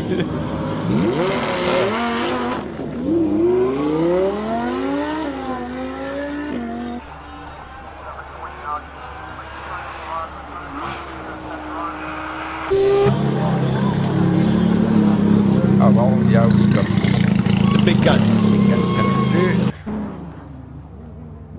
Aldo 44. Or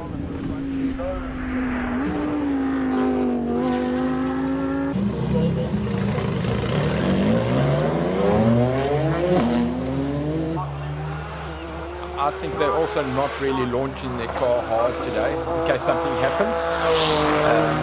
But that was an impressive get off the line. A very good pull-off, yeah.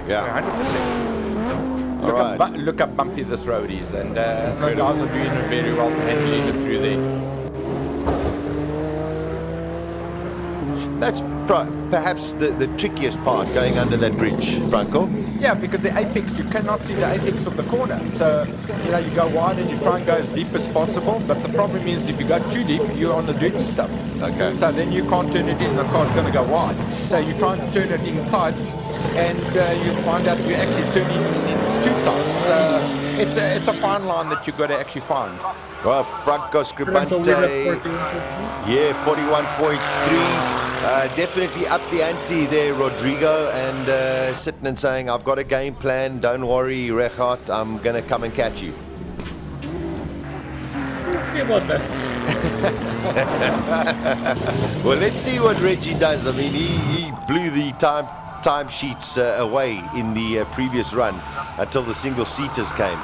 So let's see what Rechard Roots pumps in on his second run this morning. Oh, there we go, 38.9.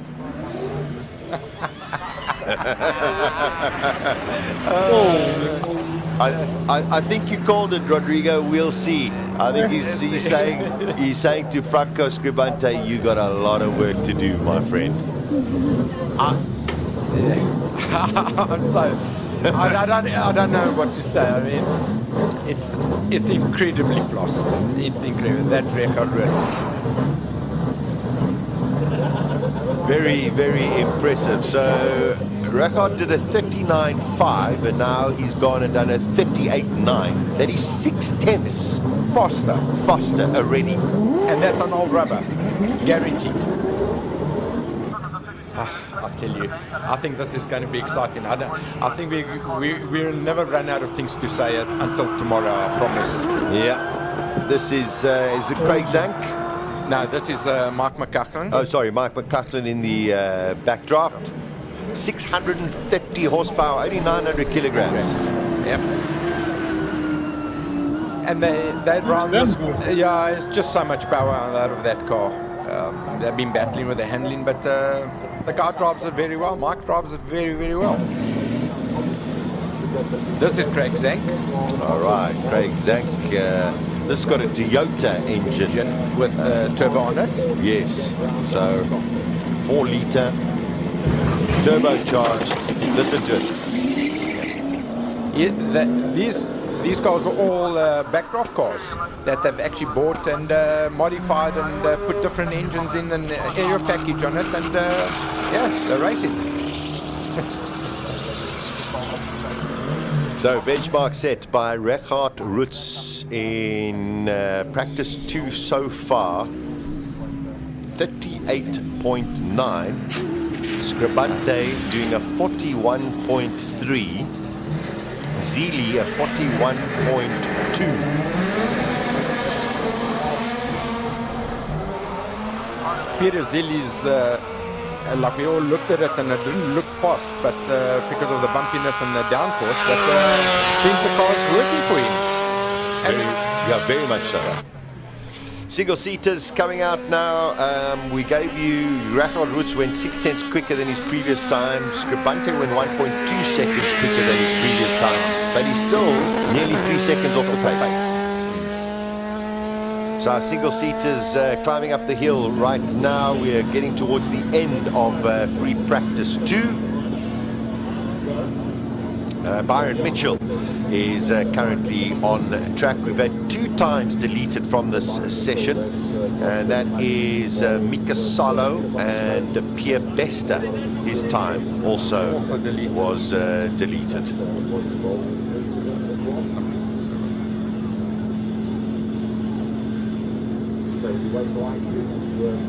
What's it?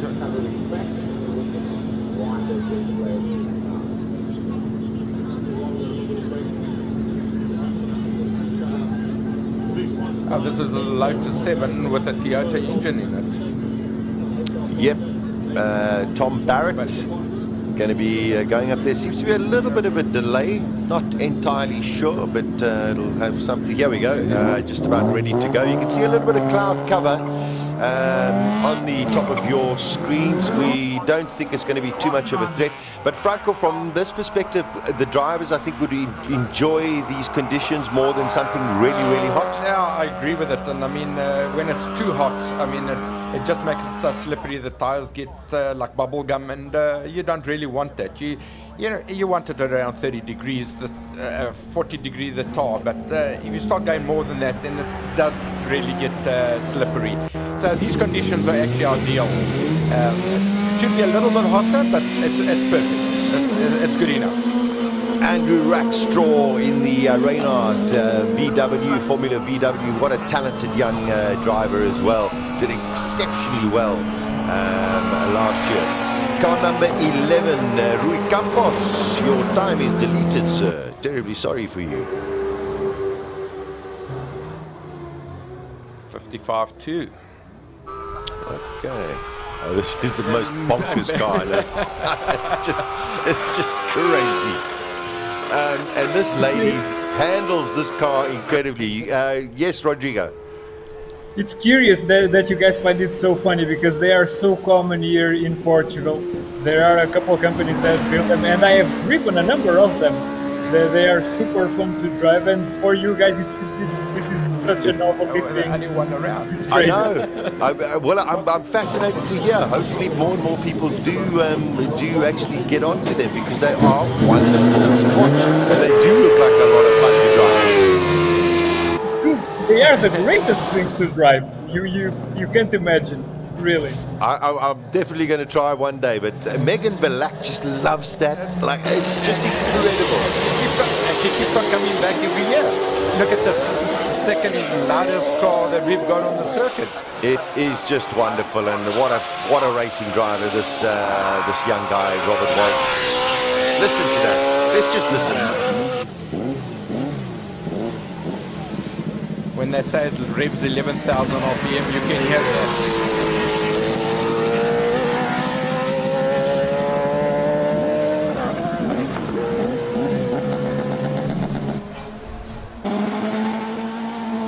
There we go. Final car going out. No, not final car. Terribly sorry. I think this is Schofield. No, is it Schofield? I think so. Robert Walk pumps in a 37.9. And that's the fastest. He's done a 38.7 last year. His fastest. I can't believe it. Your 36.3? Oh, 36.3, sorry, yeah. Yeah, 36.3. He's done a 37 now. Yeah, 100% notes. Yeah. Last year. Just in the... Robert Walt did a 37.9. In his first run this morning, he did a 39.3. That's 1.4 seconds. Everyone's just having fun out there. They are just going. Yo, that's very bumpy, fine representation, but he holds on to it beautifully. Goes into the left-hander now, into the S's, then into the right-hander, and of course will go across the line. Comes through this very tricky bit. And I think because we haven't had any rain or anything like last year, that it became damp. 35.9. That's 2 seconds faster than Robert Walt. Yeah. And I think the circuit's getting better. The guys are starting to know exactly where the grip is, and yeah, the guys are just pushing. Oh, the drivers seem to be getting better as well. Another very, very impressive practice session here, Rodrigo, and just getting more and more exciting. For sure. And this was a very curious second run because everyone kept pushing, but now we have seen that some guys are crawling out of their shells. Peter Zilli's run was massively impressive. We saw the single-seaters getting quite faster because track conditions seem to suit them even more, well, given how lightweight they are. But above all, I think given how bumpy the track is and how far from being properly set up the MR2 of Peter Zilli is, how fast he was, just shows that we can probably get him in contention for that King of the Hill title too. I do agree. I mean, if you consider the amount of bouncing, Franco, we saw, you've got to say, if they can iron that out without compromising anything else, that car is going to definitely be in the 30s. 100%. Look, I think he's in practices a few years ago. I think we got into the 39, and that car should be doing a low 39, 38. I think a car's capable of it. All the aero package that they've done on it, if they can get it just to balance out properly, I think he will be there. Very, very impressive practice too. We only had, I think it was 2 or 3 cars that their times were deleted. Rui Campos, Mika Salo, and Pierre Bester all had their times deleted. For the rest, everybody went out there, everybody's safe, everybody's done a phenomenal job. Yeah, very, very exciting stuff as we look forward to the third session.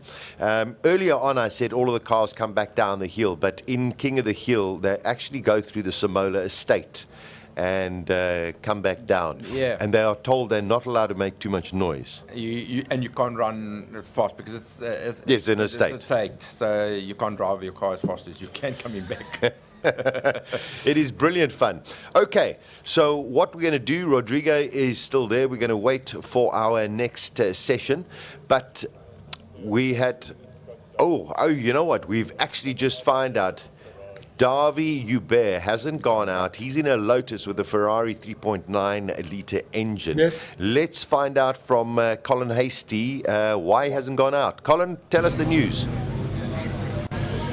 Davy, Lotari, Lotus Ferrari. Why haven't you gone out? What's going on? We had some challenges with a splitter. It looks like it's something that comes back to us, but we've got a plan and we've put it together. And here's the proof of it that we've now put it together. So what's the plan? This is the glue. That's the glue that we're gluing it together. Sick Attack windscreen adhesive, and this comes from Midas in George. Correct.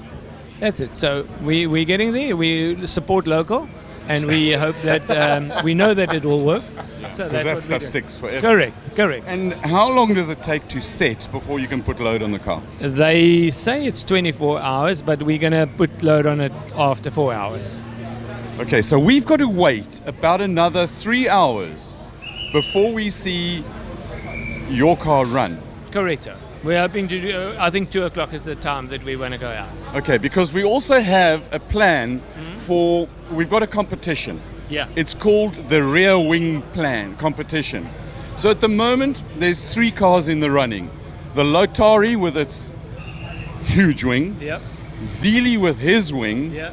and Van Zummeren with his wing. So there's the competition. You guys... I'll go check. Skrabanti is... No, I shall check. I shall bring a tape measure. We shall measure the volume. There you go. That's what we need to do. Right, we've got to wait a little bit before we see Davy Hubert. And just... Thank you, Davy. Because we're here,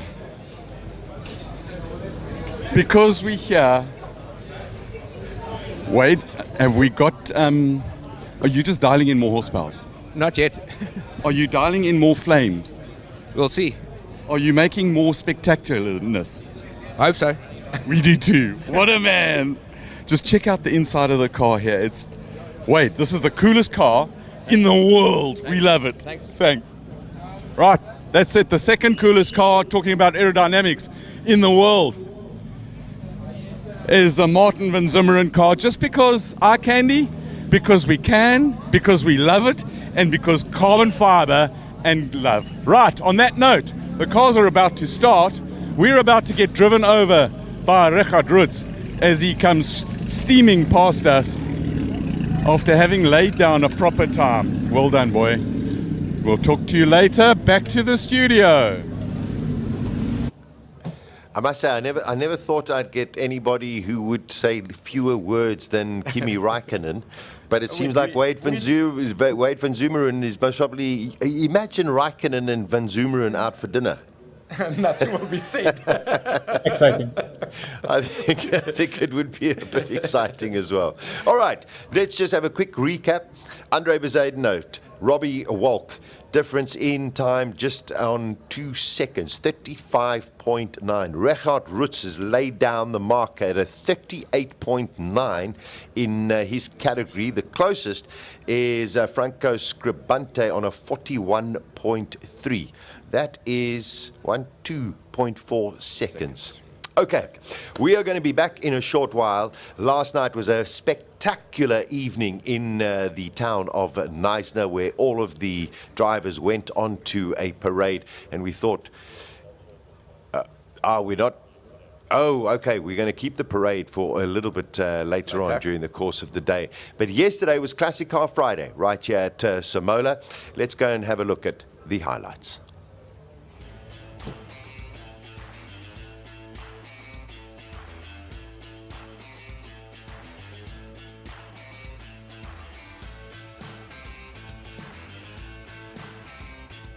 What an idyllic setting for Classic Car Friday at Simola 23. These are cars that bring us chills to our bones, shivers down our spines. Carl Brink takes us off in an Austin Cooper S with absolute commitment. Just listen to this.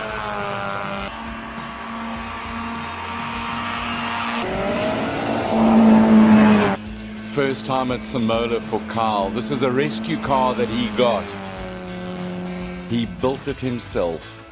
He raced it with help with his father and the Checkered Flag Museum. Brilliant. Trevor Tuck in the Alpha. Julius Caesar, they call it. Commitment.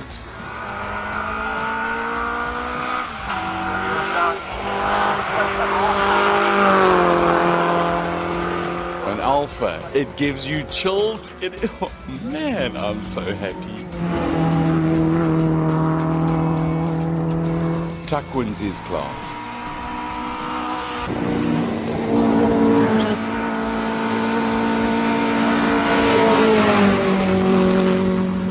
What a car, what a drive. A magnificent setting. 5205. Wow. James Temple. Cobra, huge power, V8, Daytona Coupe. It's just a spectacular car.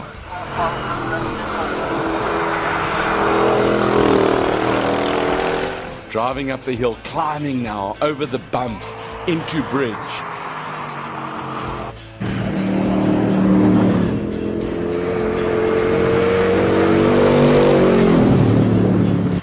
Little bit of a step out, over the line he goes, a happy man. He's won his class. His young son was with him, straight into Rui Campos in the Porker.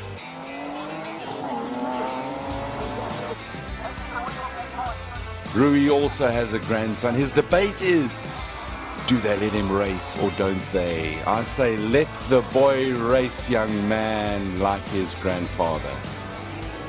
Total commitment under bridge. That Porsche works hard. Rui drives it hard. Music to the ears. Over the line he goes. Best time of the day for him was a 46.221. 67. Margaret. She had the best value for money at Simola 2023. Make no mistake, she might have had the slowest car, but her level of commitment is absolutely magnificent. Look at the pose of the body. She's down there, drive. I had to keep quiet. The sound is magnificent. Driving the car, driving that beauty. 131. She won her class. And now, behold the magnificence. Andre Bezagno in the Lola. Look at this commitment. Listen to the BDG.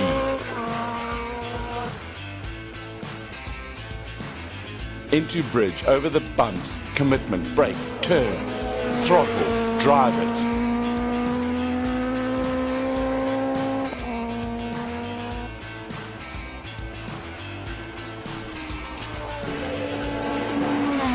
Last curve. Over the line and win it. What a champion. 41.715.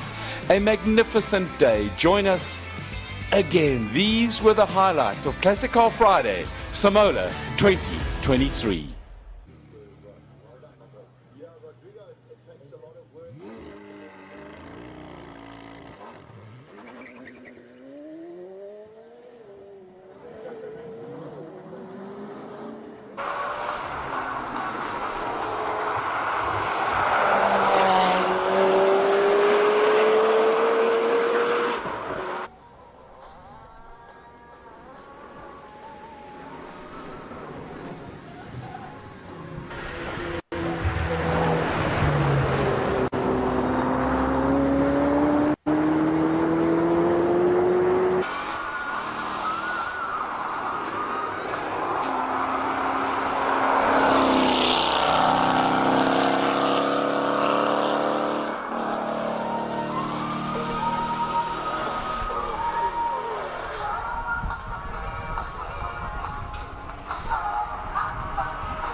as we straight into practice 2 after a little bit of a break, just to get some time to smooth it up.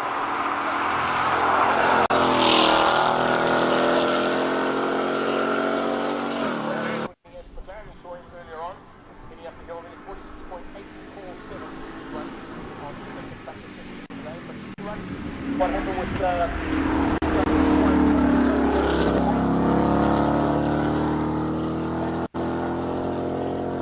opened up scoring with a 57.250.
the spot as what he would like to have got.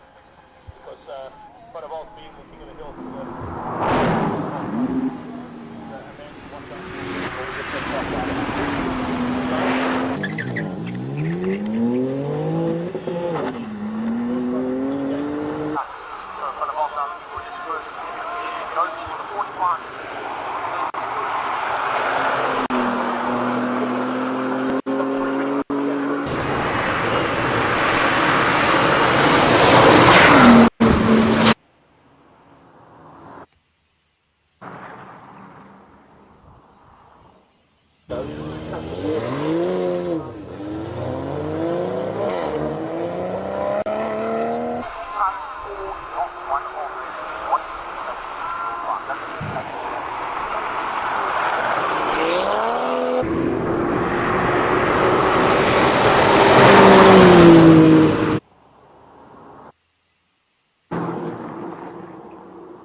Try and stay away from the glass booster. I'm sure that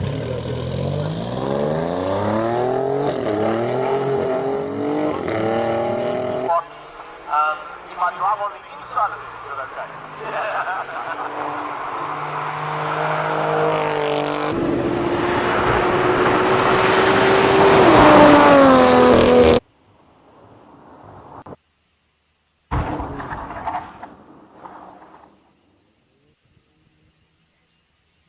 I know that about it. I mean, every one of the ladies that have been here today are receiving the medal. But the Queen of the Hill is always up for grabs, and I think they're trying to find a stick to off.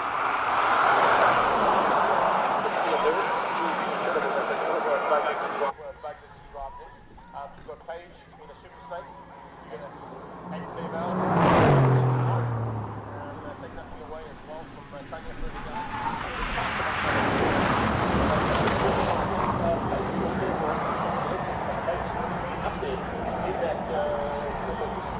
As ek gaan omswing, nee, dan gaan dit cocktail jerk. So as hy dan by die screen kom daar, dan call hierdie ouens al hom nader.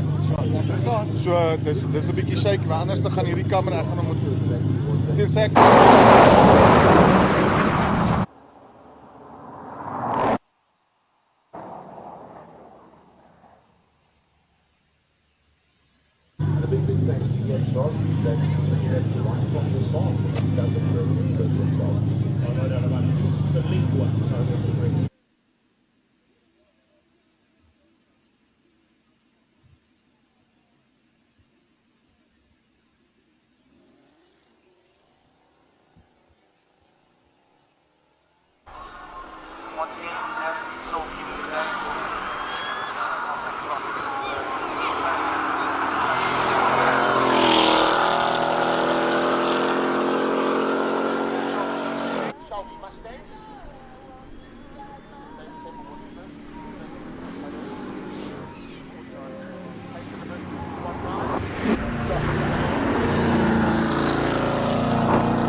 It is a very good morning if you're just joining us. We're into practice 3, Simola Hillclimb. We have had an incredible two free practice sessions. You got to sit there and think, you know, these are practice sessions, and the whole of Simola has come alive. There's quite a lot of cloud around at present. You can see some parts are very sunny, some parts are pretty cloudy. And we've got 73 cars that are going to be going up this hill. They've got 2 more free practice sessions this morning, and then this afternoon after the lunch break we'll get into qualifying 1, 2 and 3. I'm joined by Franco Di Matteo, who is sitting right next to me, and a good few thousand kilometers away, joining us on our live stream as well from Hillclimb Monsters, Rodrigo de Oliveira. Rodrigo, the first 2 sessions have been mighty impressive. Are we expecting the same going into this one? Well, all bets are off. Everyone went way faster than I expected during these first couple of runs, and I really don't see anyone taking the foot off the throttle now. I couldn't agree more. There's an Audi TT RS that is going to be going up the hill. Franco, it has been very, very impressive. You've got to say, a star of the show so far, and you've got to take the single-seaters. Bezuidenhout is always going to be quick. Richard Roots. I think he's just put it down, but I think Franco Scribanti is just holding back, maybe scrubbing in tyres and things like that.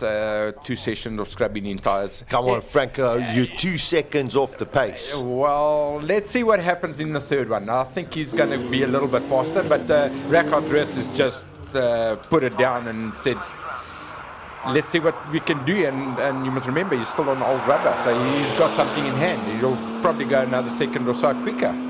Let's see. Well, we're all going to be waiting in anticipation for all of this going to be happening. It looks like JP van der Walt out there on track at present.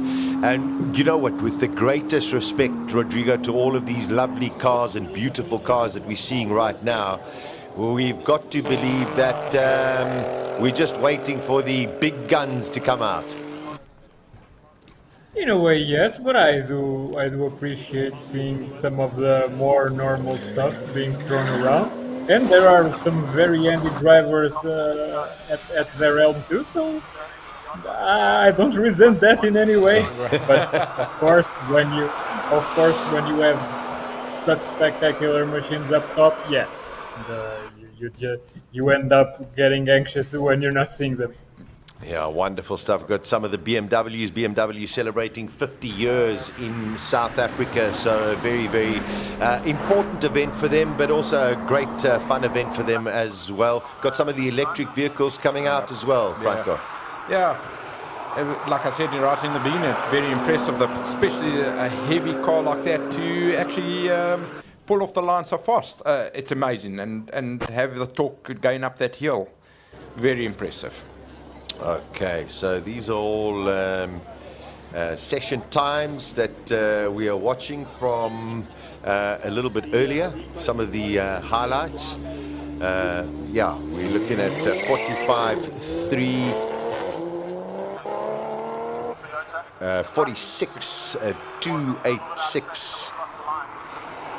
Just one thing, guys. I was keeping quiet during the second run when Peter Solberg did his 41.5, something like that. I don't think you guys noticed what happened there, because he did something that is quite usual here in Europe when the guys are breaking in new tires. He overdrove the car in pretty much the first session. all over that run. Mm-hmm. And he understeered all the way through the first corner, because normally when they are breaking in the new tires on a four-wheel drive car, they just scrub all the speed they can on the first couple corners, and then the real run for these new tires, it's their second one or the third one if they are just letting everything go very smooth. Very interesting point that you bring up there. So he did do that run on brand new tyres, and yeah, I mean, he's going to use those same tyres, and now they must probably be exactly how he wants them to perform. Yeah. Car number 70, time deleted. We have just been given that notification that Jean-Pierre van der Walt, he did a 45.386. That's why he's not at the top of the time sheets. Although it does show at the top of the time sheets, it will drop further down. Here's Anthony Taylor in the Raptor. Or yes, no, is it? Yes, it's Anthony Taylor. Yeah.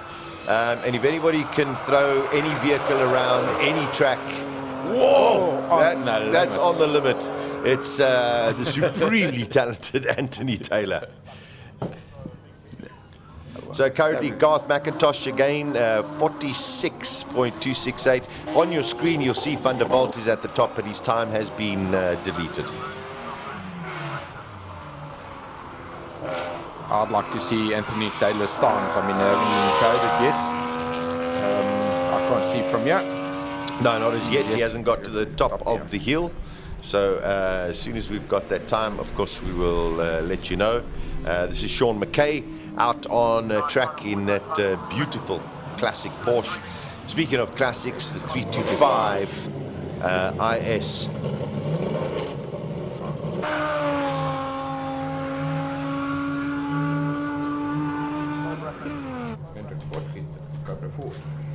Anthony Taylor doing a 56.2 in a bakkie. That's what I was looking for. I mean, that's impressive. For a 2-ton bakkie to do that sort of times, great. Just fabulous. I think he's having a tremendous amount of fun out there as well. The Cobras, difficult cars to handle. Yeah. And what's very funny with these guys, they actually try and put the biggest engine that they can find into a Cobra, thinking that they're going to go faster. If they just go a little bit smaller, a little bit less horsepower, the car would actually handle and go faster. That's my suggestion. Beautiful sounding Lamborghini. Wasn't great off the line there, I've got to say. Not the quickest. Not the quickest. I think the Lamborghinis run a very, very small clutch, so he's just too scared maybe just to break it on the first or second or third run. But impressive. The car's going very well. As you can see, very, very bumpy. It's great to see it, because yesterday in the classic cars you didn't see that kind of bumping. So now you realize how bumpy this track actually is. Like I said yesterday, you know, in these cars, if the car's too hard, I used to wear a teeth guard, because it actually bounces so much that you actually hurt your teeth. Goodness. Yeah, like a boxer. All right, another one of these Lotus. We've got,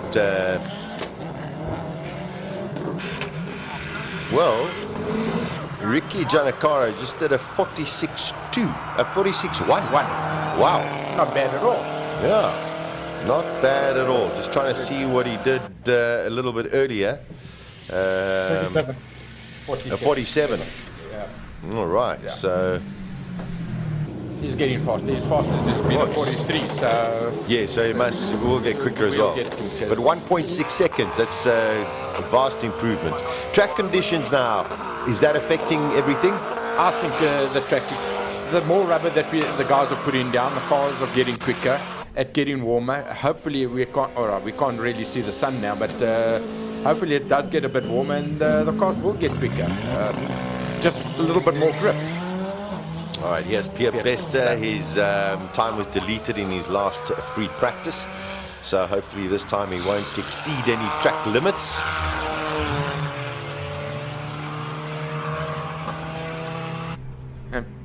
And I think he's been here for many, many years. Many years. I think actually since the start, maybe. Could be. In various different cars, and now his wife's car. I wouldn't be sitting here if I had stolen my wife's car. You'd be in trouble. Cronier 42.4. Cronier 42.4.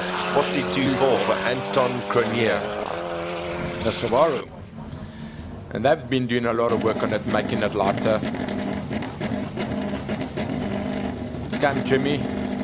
Jimmy Giannaccaro in with a Hendrix NASCAR engine. That, I can hear Rodrigo giggling a little bit there. Rodrigo, it just doesn't make sense, this vehicle. doesn't make much, and it really struggles to put the power down, which just adds to the comedic effect. And I mean, maybe he's trying to get something out of this lap, but see, also choosing a different line because of the bumps. Yeah, 100%. Because of the bumps. Looking to warm the tires mainly. Could be. A little Toyota Yaris. Yeah, we got the Toyota out there on track. I mean, they're going through the session pretty rapidly. And everybody behaving, which is great. Okay, car number 48.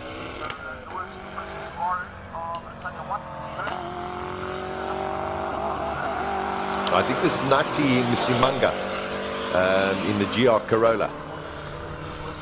Very talented young driver. Although this looks like a Scooby coming towards me. Yeah. They're going through the list so quick. 46. That's a Volkswagen.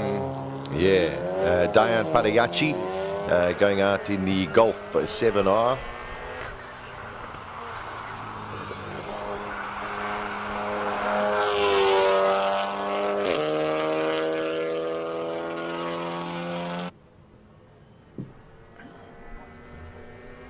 South Africa call them the Vrap cars. Yeah, every person who's got a Golf just has funny noises coming out of the exhausts. Tell you, that's pretty impressive going through there. Oh, it touched a little bit of the sand. That could be a track deletion. I think that's what's happening because I haven't seen the guys actually clipping the bollards. You have to stay on the track in terms of the regulation. Whoa! He's really pushing.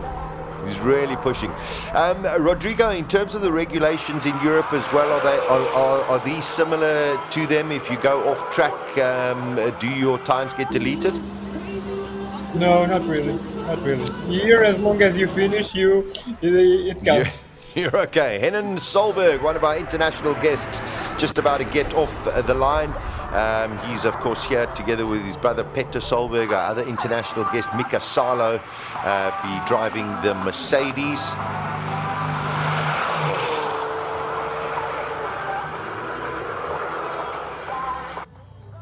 Grenier still at the top of the leaderboard at the moment. Yeah, 42.4. That's where we are. I'm just trying to see if there's another track deletion.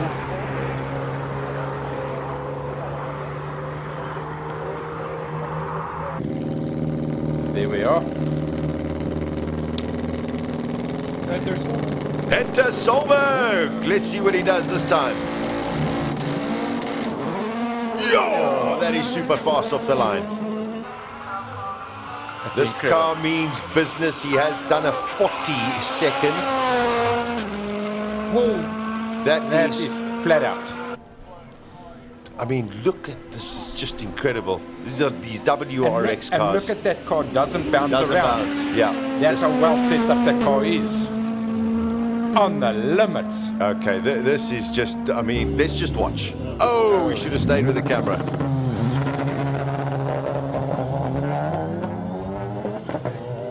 That is Graham Nathan pulling off there, but yeah, it wasn't a great start from Graham Nathan. Let's just see. We're waiting for Peter Solberg. A 39.8 for Peter Solberg in the WRX VW. Oh no! His third run ever at Simola, and he's already into the 39s. That is mighty impressive from Peter Solberg. It is just such a joy to have that kind of driver, that kind of vehicle here in South Africa. Man, it is so exciting. And Rodriguez was right by saying he's scrubbing in the tires. Correct. Rodrigo, right on the money, sir. Well, it's not my first rodeo.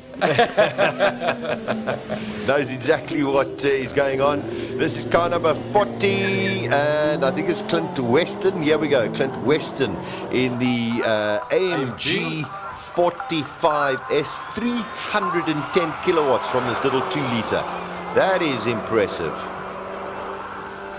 The guy really drives this thing hard.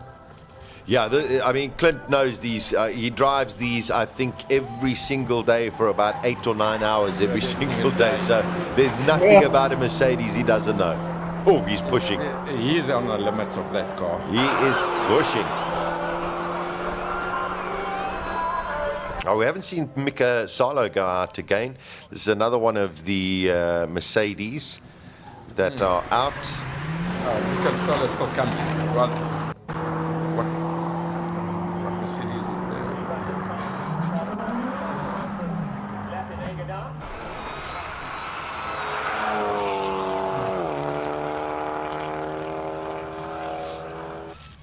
Just to let you know, Graham Nathan pumped in a 45.7.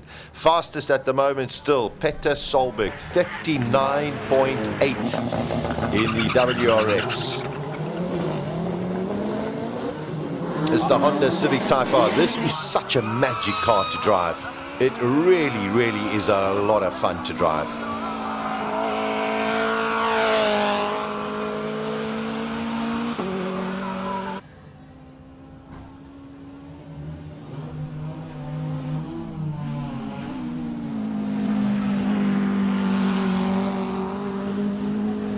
Okay, so we haven't had Clint Weston at a 46.2.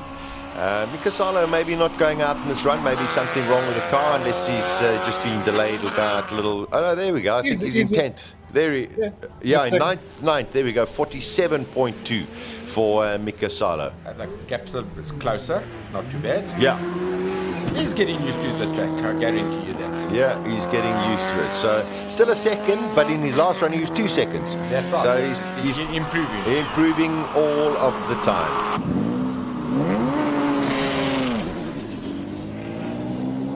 Now this one is a noble. This is a noble, beautiful looking car. Good Kraus, yeah.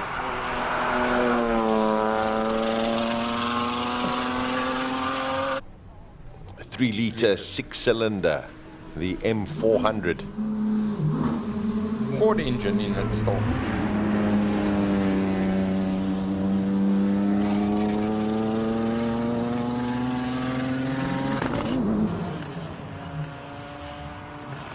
It's not quite right, would it say? Yeah. There we go. We're getting a little bit. Hopefully, we get a little bit of the noise off the line. The underbrain. This is the M3. Johan de Bruin actually wanted to go through onto the grass to take a shortcut, he says, because he's actually a rally cross driver, a rally driver. So, that's a mighty impressive wing on the back of that M3 as well. Just sounds glorious. Had a bit of wheel spin going into second gear off the line, but looking superb. Charles Hubert has done a 39.5. Whoa! 39.5 for Charles Hubert. That is in the Lotus Elise with the Honda engine inside of it. Here come the monsters. Rodrigo's face is lighting up. just don't touch the ground, my boy. That is an impressive time. Oh, it looks like Hubert's time has been deleted. Oh no, he's... 39.5. It is a 39.5, but it looks as though that time has been deleted. Whoa, that is snaking all over the place. You can also hear Franco feathering the throttle all the time. Yeah, it's just so much power. Too much power for that. Yeah. That car is based on a normal chassis, and that they've actually modified and put so much horsepower into it. So, I think where the blue Wade van Zummer's car, they've actually taken a space frame chassis and built the body onto it, and that's why that car is a little bit better. Just to let you know, I have got confirmation Hubert's time has been disqualified, which is a pity, but at least he knows what he can do. Charles Hubert. Well, Charles Hubert's best time was a 39.2. That's the fastest he's been, and if he does a 39.5, I mean, that's brilliant. On the third run.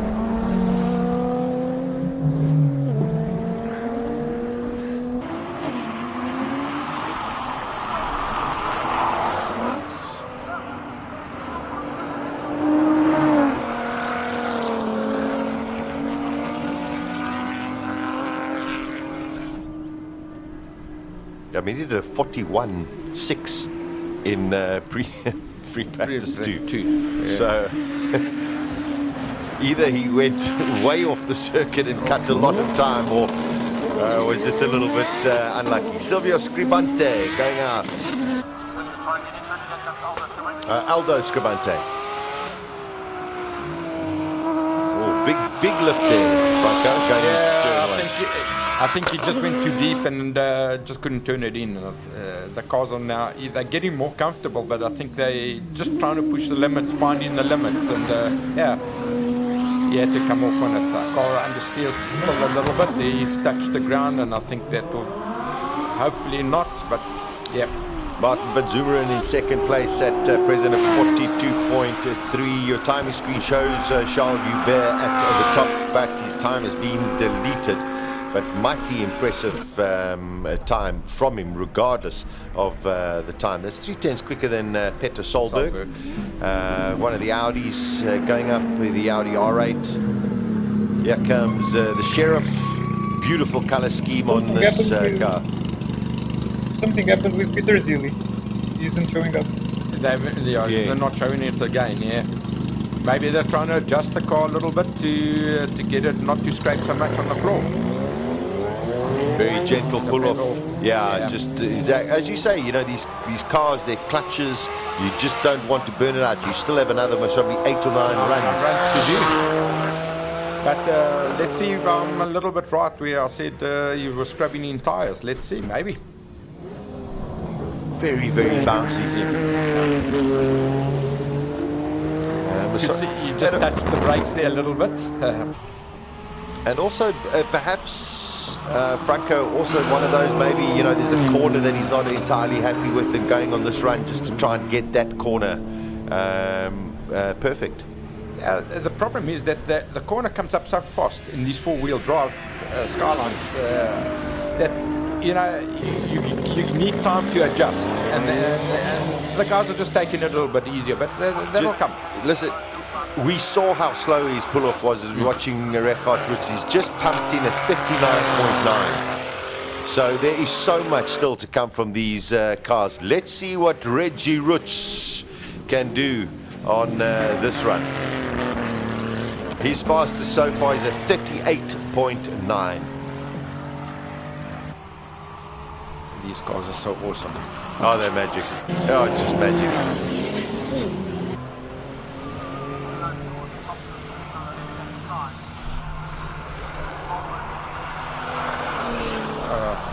Okay.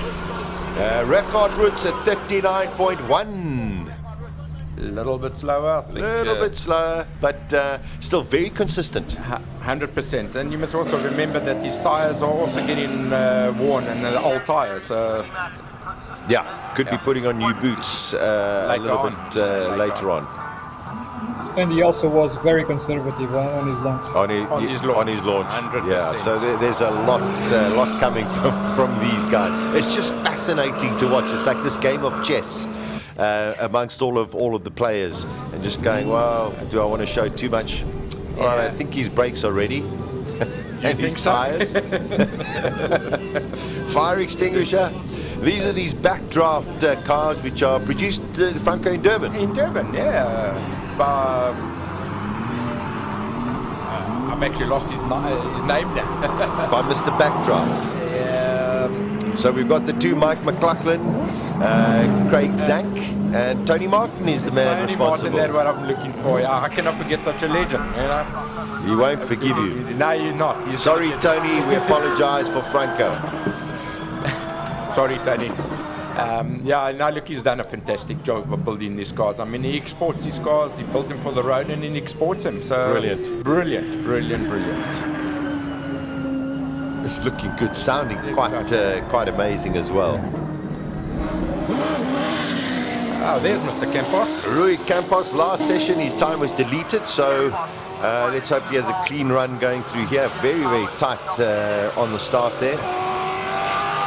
Nice. That's very strong. Yeah, then the first run that he had where he was on and off on the accelerator.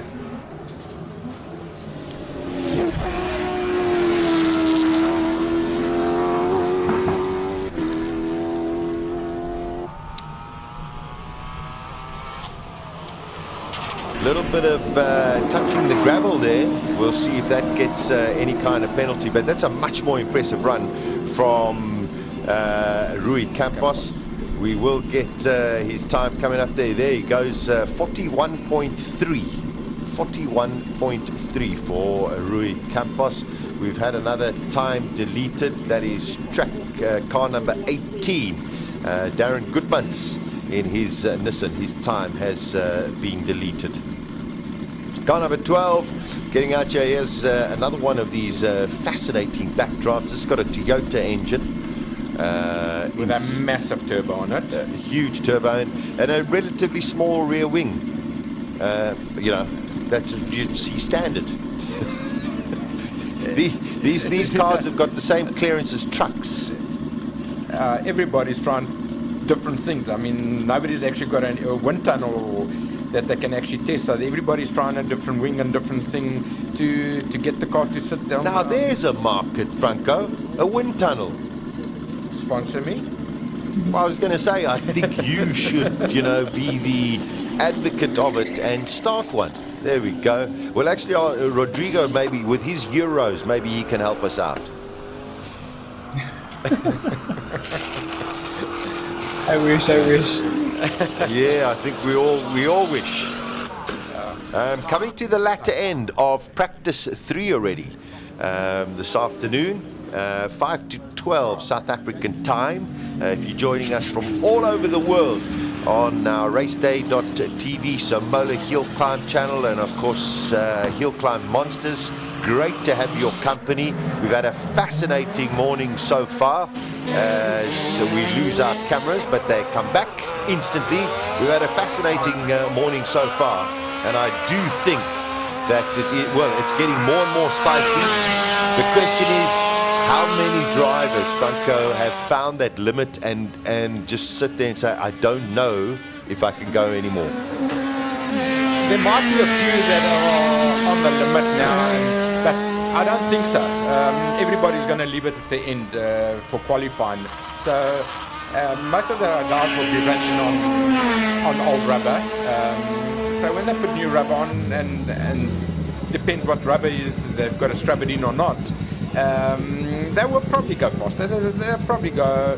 Some guys will go maybe another second faster. Some guys will only go 0.1 or 0.2 faster. But I think they will all go faster. And there's still plenty of time on the track. And 100% getting used to the track.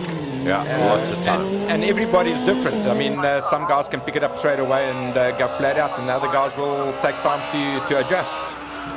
I'm actually surprised that Devin Robinson hasn't been out yet. He hasn't been out. Hopefully we'll find out from Colin, or when we have the lunch break, we'll go and try and find out some of the issues. You never know, they might be sitting and saying, listen, there could be an issue with the car, that I want to break it, and they know it's maybe only got 8 runs in it. Yeah, look, I think if it was his car, I mean, that's a borrowed car Craig Zane gave to him. If it was his car, I wouldn't be surprised he would just be sitting out. He knows the car so well and he knows the track, so he's one of those guys that will just sit out and then just go and qualify. Super talent as well. Megan Velak in this magic little Suzuki. Just love this thing. All right, car number 2, here we go. This is Robert Walk. Just listen to this machine. Oh, restart.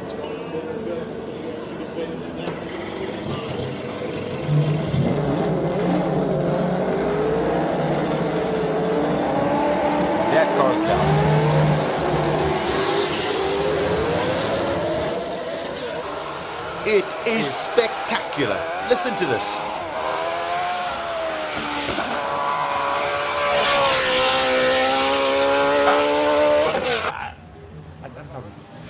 And he backed off into turn one and still ran a little bit wide.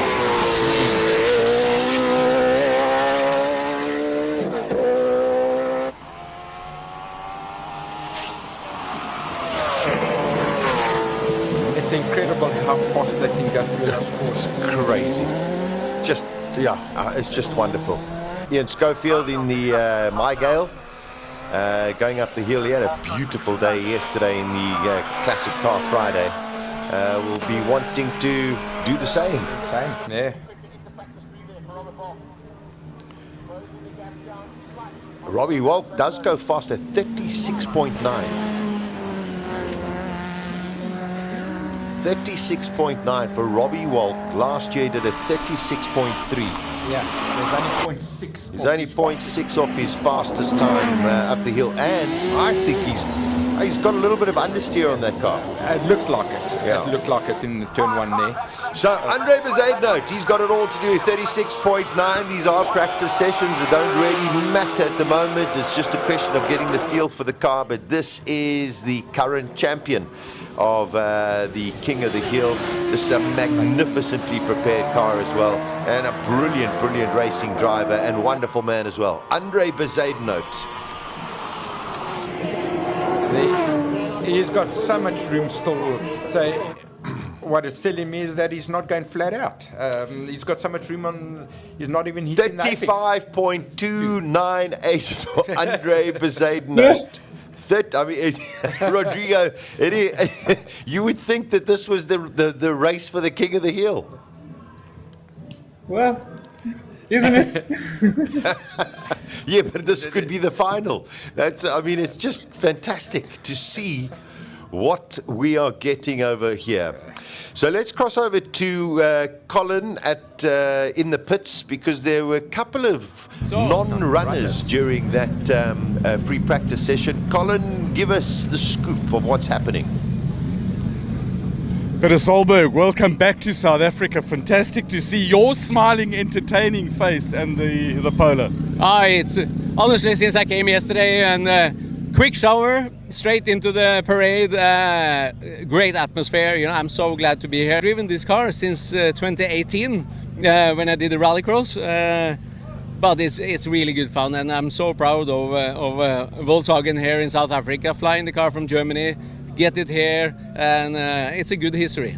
And the car came out of the museum. You've done no work, really, development on it since the WRX days, and it's as it is. It's exactly like it is, same suspension. In Goodwood, when I did there, it was a full tarmac car and full spec. This is a full rallycross spec, so it's very soft car, basically. We have 600 horsepower, but yeah, it's great to be a part of it. We try everything we can, and it would be nice to get a podium this weekend in my class. When you went out for your first run, you banged in a super good time straight away.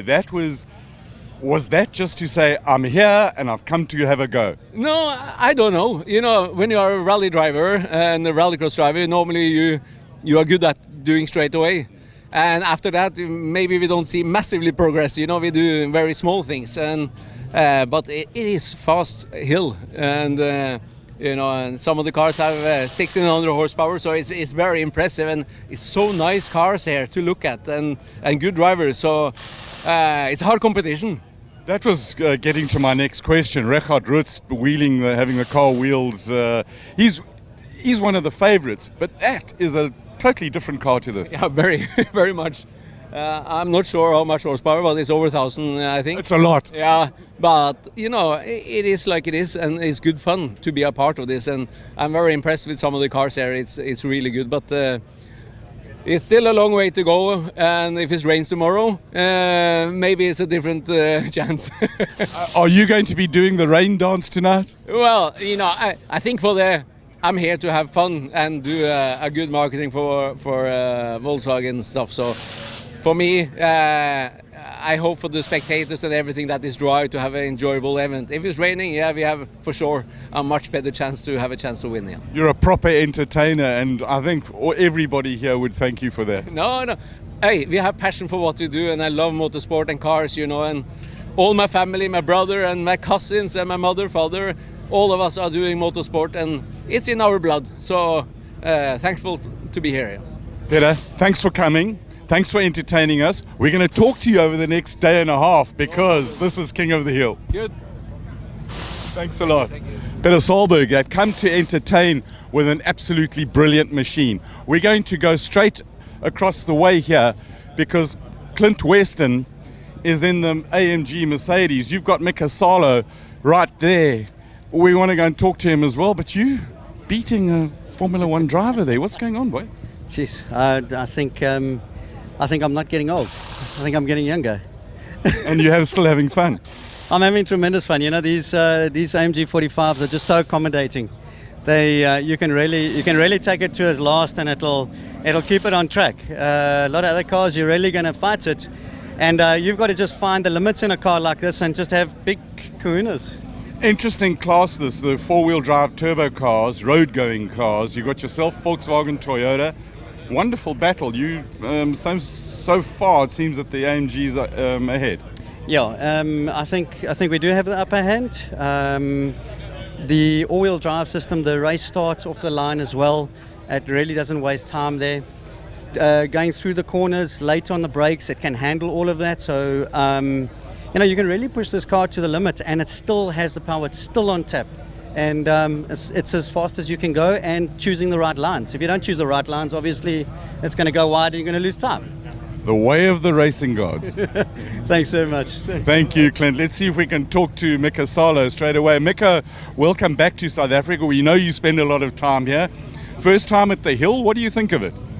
It's interesting. I've never done anything like this before, so I'm just going with the flow. I don't even know the schedule, so I just sit in the car when somebody tells me to go, and then I go. And I had 3 runs so far, and it's been fun.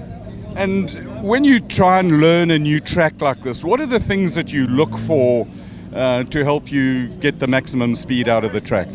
I just try to find the braking points. That's the first thing. So you don't want to miss braking here because it's quite quick and quite a big drop if you miss it. Just see where the bumps are. So if you don't want to hit the brakes on the bumps also, and that's about it basically. So it's quite short track. I learn tracks quickly normally, but this is a little bit different. It's more tricky than normal track.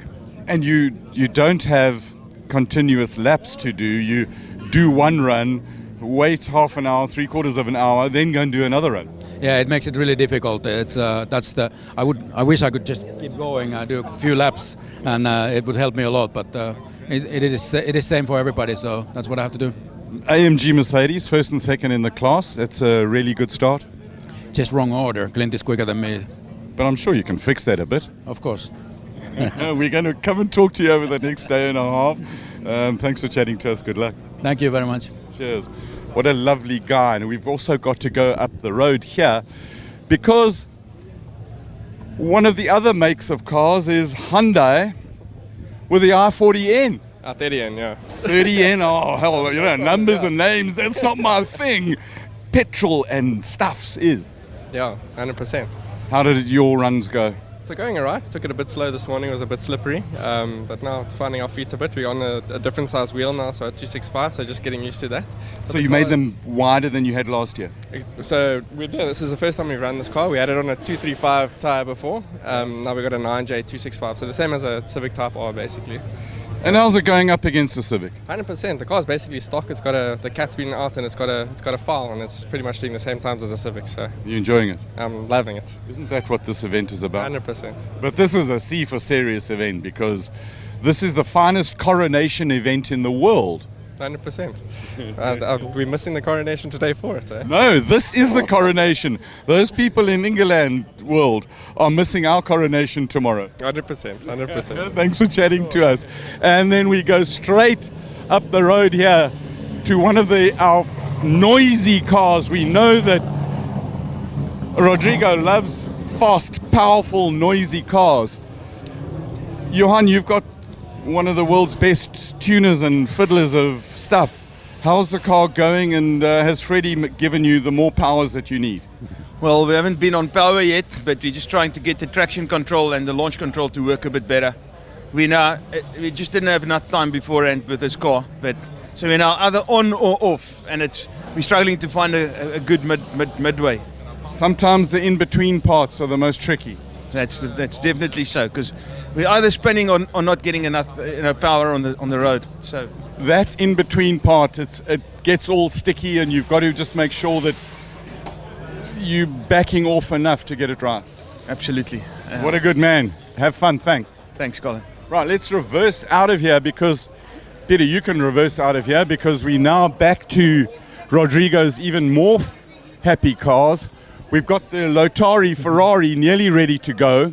I'm going to go around there and talk to Wade, who's busy on tuning the car.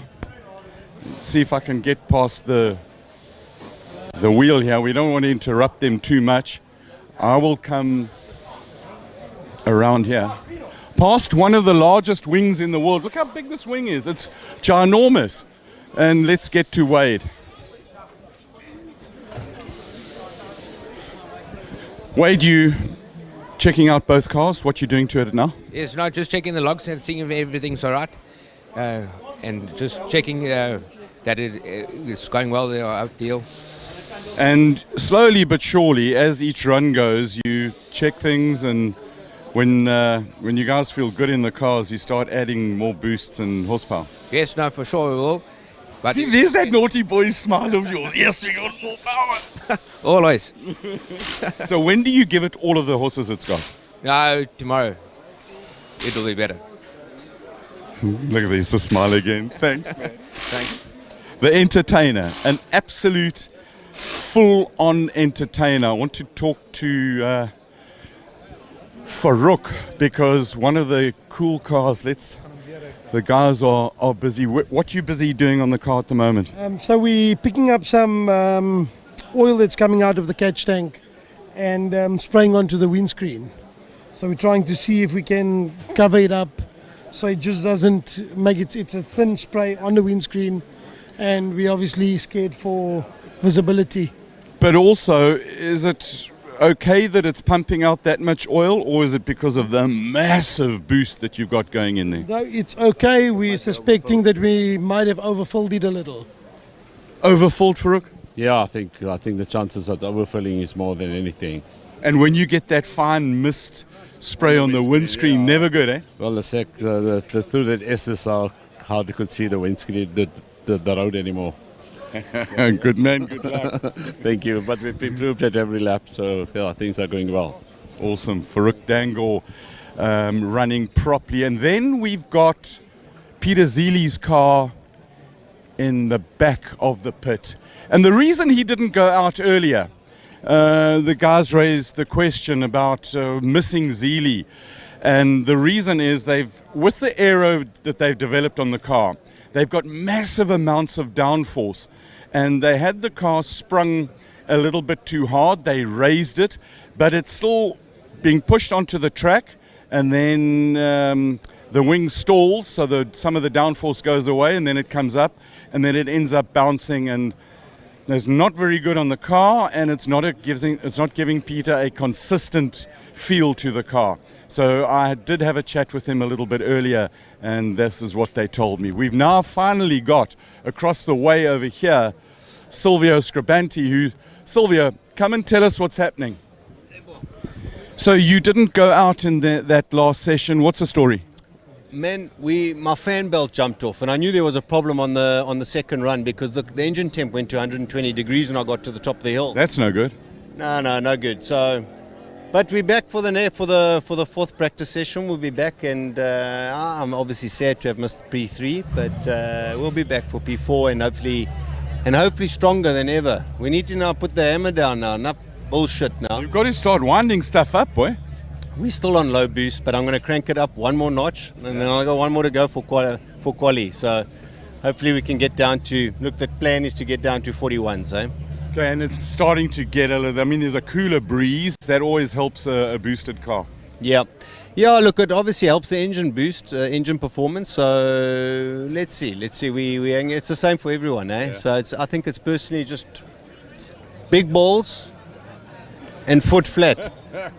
Never lift off. And hold it down. Go, you good thing. Thanks. Thanks, man.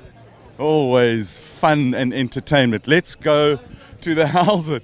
Let's go to the Sheriff, which we haven't really seen much of today from in the pits while it's all nice and quiet. And Franco has gone off to get a meal. But I think the close-up of this massive wing on the front, which is actually a wing that they had on their Porsche racing car, and the whole idea with it is they wanted more downforce on the front, so this gives them more downforce on the front. It seems to work. It's also massive entertainment. It really is super. It's a lovely car. It's a beast. We know that the guys actually like it. Right, Richard Ruth's car.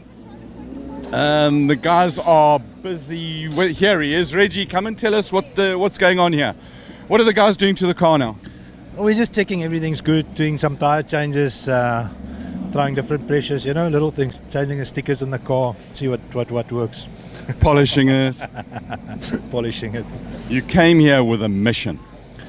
Yeah, Colin, we worked hard, and from the beginning it was go hard and see what we've got, and we're working with a game plan. We're going to sit out the next run, see what the other guys are up to, but so far so good. So you've had your warm-ups, your practice, the road hasn't changed, so that's at least you can take one thing out of it. You're going into qualifying next, and it's always good to put a mark down in qualifying. Are you going to wind stuff up properly? No, we won't today. We'll do that tomorrow. We'll maybe for the last run, maybe we'll launch it off the line just to make sure that the launch works in that. But last run of today, just in case. Last run of today, yeah. So if we need to fix something, we can fix it tonight. We've got time. Other than that, the car's good. It's a tweak here and a tweak there. Really, very little to do. There's half a second at the front of this race between you, Peter Solberg, and Franco. Yeah, it's good. It's nice to see those names so close. So it's an honour to race with them. You're racing against a multiple world champion and beating him at the moment. Yeah, let's see. As long as it stays dry. I think if it's wet, we're going to be in the poo. We asked him about that question of the wet and the dry, and his version was that, or one of the things he said, was that he hopes for the crowd and the entertainment, he hopes it stays dry. That's interesting to hear that. I just think his car is set up for low grip levels, and it's very light in that, So if it gets slippery, because this gets very slippery if it's wet, it will be an advantage for him. I mean, our cars are 1.5 tons to wrestle around here, So, but I think dry for the crowd's better. I mean, you don't want to be sitting in the rain under umbrella. That's horrible. Yeah, sunshine is wonderful. Nasna is brilliant. Reggie, thank you very much for chatting to us. Thank you. We'll come back. We want to talk to Rui Campos. He's over there. He's driving into Rui Campos. You're driving into policemen. What's going on? Well, they couldn't show it to me. I went in to see the footage. I didn't feel it. But it doesn't really matter now because... I mean, Sparky just said to me, would I like to miss the final? So you threatened me. So you shut up? That all short shit, you know what I mean? But then you shut up and you accepted it and now you move on. And he told me to get on my knees and thank him. So I did. Right, there's action on the track. Let the cars talk.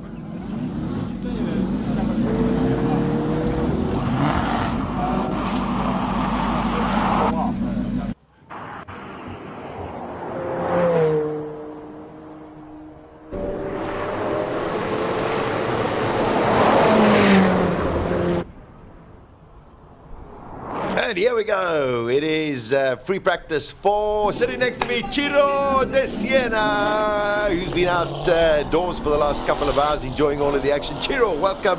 Man, what a start to the King of the Hill 23 in Simola. Ciao, Sasha. Yeah, I perched myself on this little grandstand here next to the start line, and I waited patiently. to see that WRX car launch and to listen to it launch. That's pretty much been the highlight of my day, actually. It's just absolutely fantastic to see a machine like that in South Africa. Brilliant. It is very, very special. And I mean, just what a welcoming, what a brilliant guy Peter Solberg is. I mean, I remember watching Peter Solberg, since he started. And the one thing in the interview with Colin he didn't mention was his son. He didn't say, "And my son." And I mean, Ollie Solberg is just a fabulous racer as well. Yes, and his brothers here. I mean, his Peter Solberg's parents were racers as well. I mean, it's just a racing dynasty. Yeah, wonderful, wonderful. All right, it is practice 4. Reggie Roots has said he's not going to go out. Some of the other drivers and cars might not go out as well. We'll have to just monitor it on our timing screens. Garth McIntosh in his magnificent McLaren 720S has set a time of 46.1. Rodrigo, you are still joining us, and it's wonderful. If you're just joining us for the first time, Rodrigo de Oliveira from Hillclimb Masters. An impressive start to the morning session. Would you go with someone like Richard Roots, who's decided, you know what, I think I know what I'm doing? Do you think more of the drivers and teams will decide also maybe not to go for the 4th run? It is a wise strategy now, but in the end it all comes down to the whole planning they had for the weekend, so I don't really think this decision was taken lightly or shortly. It is something that was pre-planned for quite a while in Richard's case. But yeah, it's normal that after, and given that everyone started so strong right from the get-go, it's normal that now that we reach the final stages of practice, everyone sort of lets off a bit. Yeah, and also you don't want to have any kind of little incidents unnecessarily before qualifying. Chiro, besides the WRX that we've seen, anything else that sort of just went, wow, what is this? Well, there's some interesting stuff happening out there, and the cars are not necessarily in the same classes, but they are sort of rivals on the road. So sometimes, I mean, these hill climb monsters are wonderful to see, but for the average human, they'll never get to drive something like that. And I think the cars that we can relate to, there's plenty of them here today. So, for instance, we've got the new Honda Civic Type R, just launched in South Africa. We've got the new Toyota GR Corolla, hasn't even been launched in South Africa. This is its first public outing. And those cars on the street are direct rivals. They're both running manual gearboxes today. Dion Hubert, of course, racing legend, is in the Honda. And the young Nati Msimanga, who is 19 years old, GTC driver, is in the Corolla. I tell you, I met Nati last year for the first time. What an impressive young driver. What a talent. And up against one of the true legends of South African motorsport, Dion Hubert, in, as you say, very comparable motor vehicles, which is wonderful to see. Yeah, no, it's really nice to see those two cars here. The manufacturers have made that happen. And of course, Suzuki as well. They're running this media competition with their Swift Sport. The Swift Sport is probably one of the most fun cars I've driven in the last, I don't know, decade. It's light, it's nippy, it's fast, it's a really fun car to drive. I got to say, I have to I've got to condone, no, not condone it, I've got to accept that as well, because I drive one. Oh, there we go. And a guy who has driven Italian cars all of his life, I cannot believe how impressed I've been with this little car. And I've had it for over 5,000 kilometers, and I'm loving every second of it. There we go. There we go. Testimony from an owner that the Suzuki Swift Sport is an incredibly fun little car. So obviously the Swift Sport quite a bit down on power on something like the Type R or the GR Corolla. So definitely not competing with each other. However, the media competition there, I know there's going to be, those guys are going to want to win. They're going to really be pushing up the hill to come first in that Suzuki Media Challenge, so we wish them luck as well. A lot of fun as well. So we've got action out on the track. It is a practice 4 session. Just one time that I'm looking at is really impressive. 49.9 from Paige Liebenberger. Best has been a 51.3. So everybody really putting it down. Track is definitely rubbering in. And also the conditions, not too hot, I think is also favorable at present. I think the sun is warming up this tar a little bit, and then you have a nice cool breeze, which is good for the motors as well. So good conditions out there, nice for the tires, good for the motor, and I think we are going to see some fast times now. Obviously, it's practice, so you don't want to put it in the bin. You want to come back to the pits in one piece. So maybe not going 10/10ths during your practice, but it's nice to get a feel for the car, get a sense for your braking zones, how fast you can push through different corners, and that's what the guys and girls will be doing out there at the moment. Yeah, magic stuff. Simola Hillclimb 2023, the Alfa Romeo Giulia QV. Pete Potgieter, this guy just loves being in this car. I mean, he just doesn't stop, and he drives here. He's just having so much fun. Gosh, one of my favorite modern cars, that QV. And he runs a sub 50. Yeah. Stunning car, that. Very, very impressive. The new M2. M2, wow. Now that, yeah. Carry on. No, that's a nameplate which excites South African petrol heads far and wide. And this one has been put together with the M Performance livery. The M Performance race group is actually here this weekend in support of this car. It's got a couple of go faster bits on it, unique front bumper, unique spoiler, and he is really pushing that 185 k's an hour into the braking zone. Very, very impressive. I think Patrick Gearing's at the wheel of that one. So yeah, great fun. BMW here. Celebrating 50 years in South Africa as well. Rodrigo, BMW must also be a big mark in Hillclimb racing. Oh yeah, probably the most iconic Hillclimb car, European Hillclimb car ever. It's a BMW from the late Georg Plaza, just powered 1 series, and but there's a whole host of them. And curiously, I have one of the videos I have prepared for a near future. It's a best of BMW from Hillclimb racing, and it's around 20 minutes of something like 15 iconic BMW models. Wonderful. Last year, Chiro, you were up for the first time in the electric vehicle, and I think it was one of the only one, or just a few of them that were with you last year. This year, we've got a few more, and the electric vehicle, very interesting performer. Yeah, for me right now, BMW are at the very front of the pack when it comes to road-going electric vehicle cars. They're electric vehicles, rather. This is the iX3 we're watching going up here. It won't be a contender for fastest electric because you've got the XM and the i4 M50, and we'll see the i4 M50 coming up the road now in the hands of Thomas Falconer. That's an exciting car. Now, speaking of which, has he beaten your time yet? Sasha, I was hoping you weren't going to ask. No, Here he is. Here's Thomas Falconer. I went to congratulate him. He beat my time on his first run. The conditions were very different. Last year there was lots of damp on the track. So I'm defending you here. No, thank you. No, Thomas is an absolute master behind the wheel. He can really pedal. I mean, he's basically a semi-pro racer, and I suppose that's the difference between a relative amateur like myself and someone like Thomas. So he's already in the 47s. He says I had a really nice chat with him just now and congratulated him on taking the record. But for it to stand, he has to do it in the class final or in the shootout. Correct. There we go. Yeah. So, and that's where there's a different element of pressure. No, that's a good point. Yeah. So when I drove that car, a little bit sideways through there. He is pushing. It's nice to also see that BMWs are known for their rear-wheel drive handling characteristics, and they've managed to imbue that characteristic into an all-wheel drive electric car. You could see the car starting to oversteer there, and Thomas obviously caught it with a dab of Oppo. So no, great to see that record being broken, and congrats to Thomas on that one. All right, waiting for Thomas's time to come up on the screens, and then here is number one, a very impressive bucky, as we call him, but a super impressive driver in Anthony Taylor. No, this is mega. I've actually got one of these Raptors at the moment. We've yes, got one on test. Yeah, I saw you in it one. yesterday. And what a car.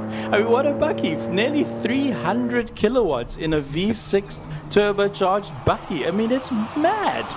Well, look how high it is, and yet Anthony Taylor is taking her up this hill as though, oh, look at it. I mean, using the brakes and accelerator, he had to back off there. No, he had to back off. He was a little hot.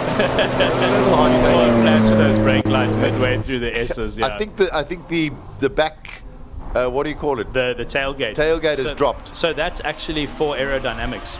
Oh, okay. Yeah, you drop the tailgate, it creates less drag on the back of the vehicle. So that's why they've done that. And it's actually quite smart. It'll also actually, funnily enough, save them a little bit of fuel as well. And you need to in that Raptor because it enjoys a drink. Yes, I'm sure. And even though the Simola Hillclimb is not the longest, it's still very, very thirsty. Magic stuff. I just want to say, hey, one of our old crew members, Ruan, is watching from Greylandstad. Wow. There we go. Yes, Ruan, nice to have you watching along. Great that you are here with us. I'm trying to find Thomas's time. I know. So he had an issue with one of his runs where his transponder fell off. And I wonder if the same thing has happened because I can't see his time coming up. Which would be unfortunate if he didn't get timed on that run. Oh, shame, poor guy. Yeah. All right, we're getting into the heavy machinery now. We are roughly about halfway, just under halfway through the whole class. This will be the final practice session. We'll have a lunch break, and then thereafterwards, of course, we will go into the first of the qualifying. 3 of them coming up this afternoon. Peter Hubert, 42.8. Very, very impressive. Rodrigo, last time round, he unfortunately was disqualified because of track limits. Yeah. I wasn't expecting the AMG powered Lotus to be this quick. I remember he struggled quite a lot last year, but well, the setup on that thing seems to be getting there. That's quite incredible how much work goes into the setup and how much preparation, Chiro, you have to do just for this kind of event, because it is so completely different to anything else these drivers do during the year. Yeah, the ladies and gents out there work flat out to get ready for this event. Lots of late nights, lots of flying in of parts and specialized parts and that sort of thing. And I think also, you know, the organizers, I mean, this is a public road. What you're seeing on TV here, none of this exists during the year. It's just a simple road which goes up to the Simola Hotel. Everything has to be built and for this race. So it's a huge effort from the teams and a huge effort from the organizers as well. Yeah, wonderful. We're looking at this custom-built VW. Very, very impressive. Let's see if I think we're starting to get towards Peter Solberg's run now. Let's see if he does go out on practice 4. I think the one car we missed, Oldfield. Did I see Oldfield go up in the XM? I haven't seen him, no. I think I missed him. But here's this GR Corolla, 221 kilowatts from a 1.6 turbocharged 3-cylinder motor. It's unbelievable. And everyone wants to go electric. I'm going, come on, this is the future. Yeah. This is the future. You know, Toyota is obviously a well-established brand in South Africa, but I think what they're doing with this GR brand is amazing. They've got the Supra, they've got the Yaris, they've got the GR86 as well, and now they've got this GR Corolla. And Toyota, I think, has gone from a brand which we maybe associate with buckies and sedans and SUVs, and they've gone to become a brand that makes very, very exciting road cars. And I love to see it. Yeah, just incredible stuff. Anton Cornier is top of the time sheets with a 42.7. I want to give you an indication. He's in class B3. Last year, okay, the fastest time in class B3 was a 46.7. Gosh. It's 4 seconds. Okay. So I don't know if I'm misreading the timing screen, but that's quite scary. This year is fast. Very quick. To see 40s in the first practice run, I mean, was mega. Here's a new Golf 8R. the long-awaited Golf 8R. South African VW fans had to wait a long time for this one to arrive, but it's here. And whoa, that's very wide on the exit of turn 3. Very tight, that's for sure.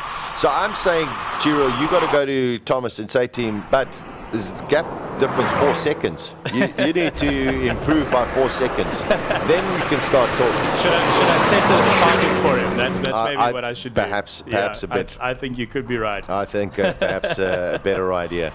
I think that was Jonathan Mkhotsi heading up in a Golf 8R. There's 2 identical ones, so it's a little difficult to pick them apart.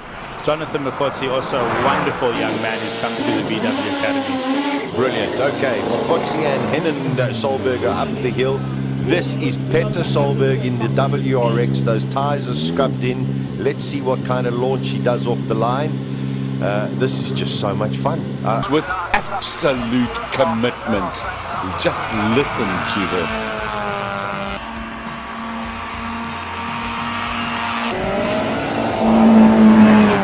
First time at Simola for Kyle. This is a rescue car that he got. He built it himself. He raced it with help with his father and the Checkered Flag Museum. Brilliant. Trevor Tuck in the Alpha.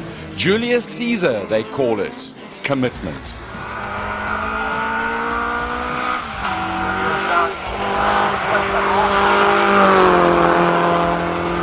An Alpha, it gives you chills.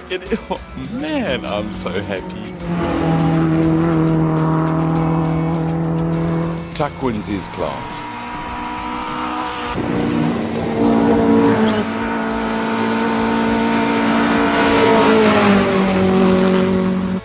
What a car, what a drive, a magnificent setting.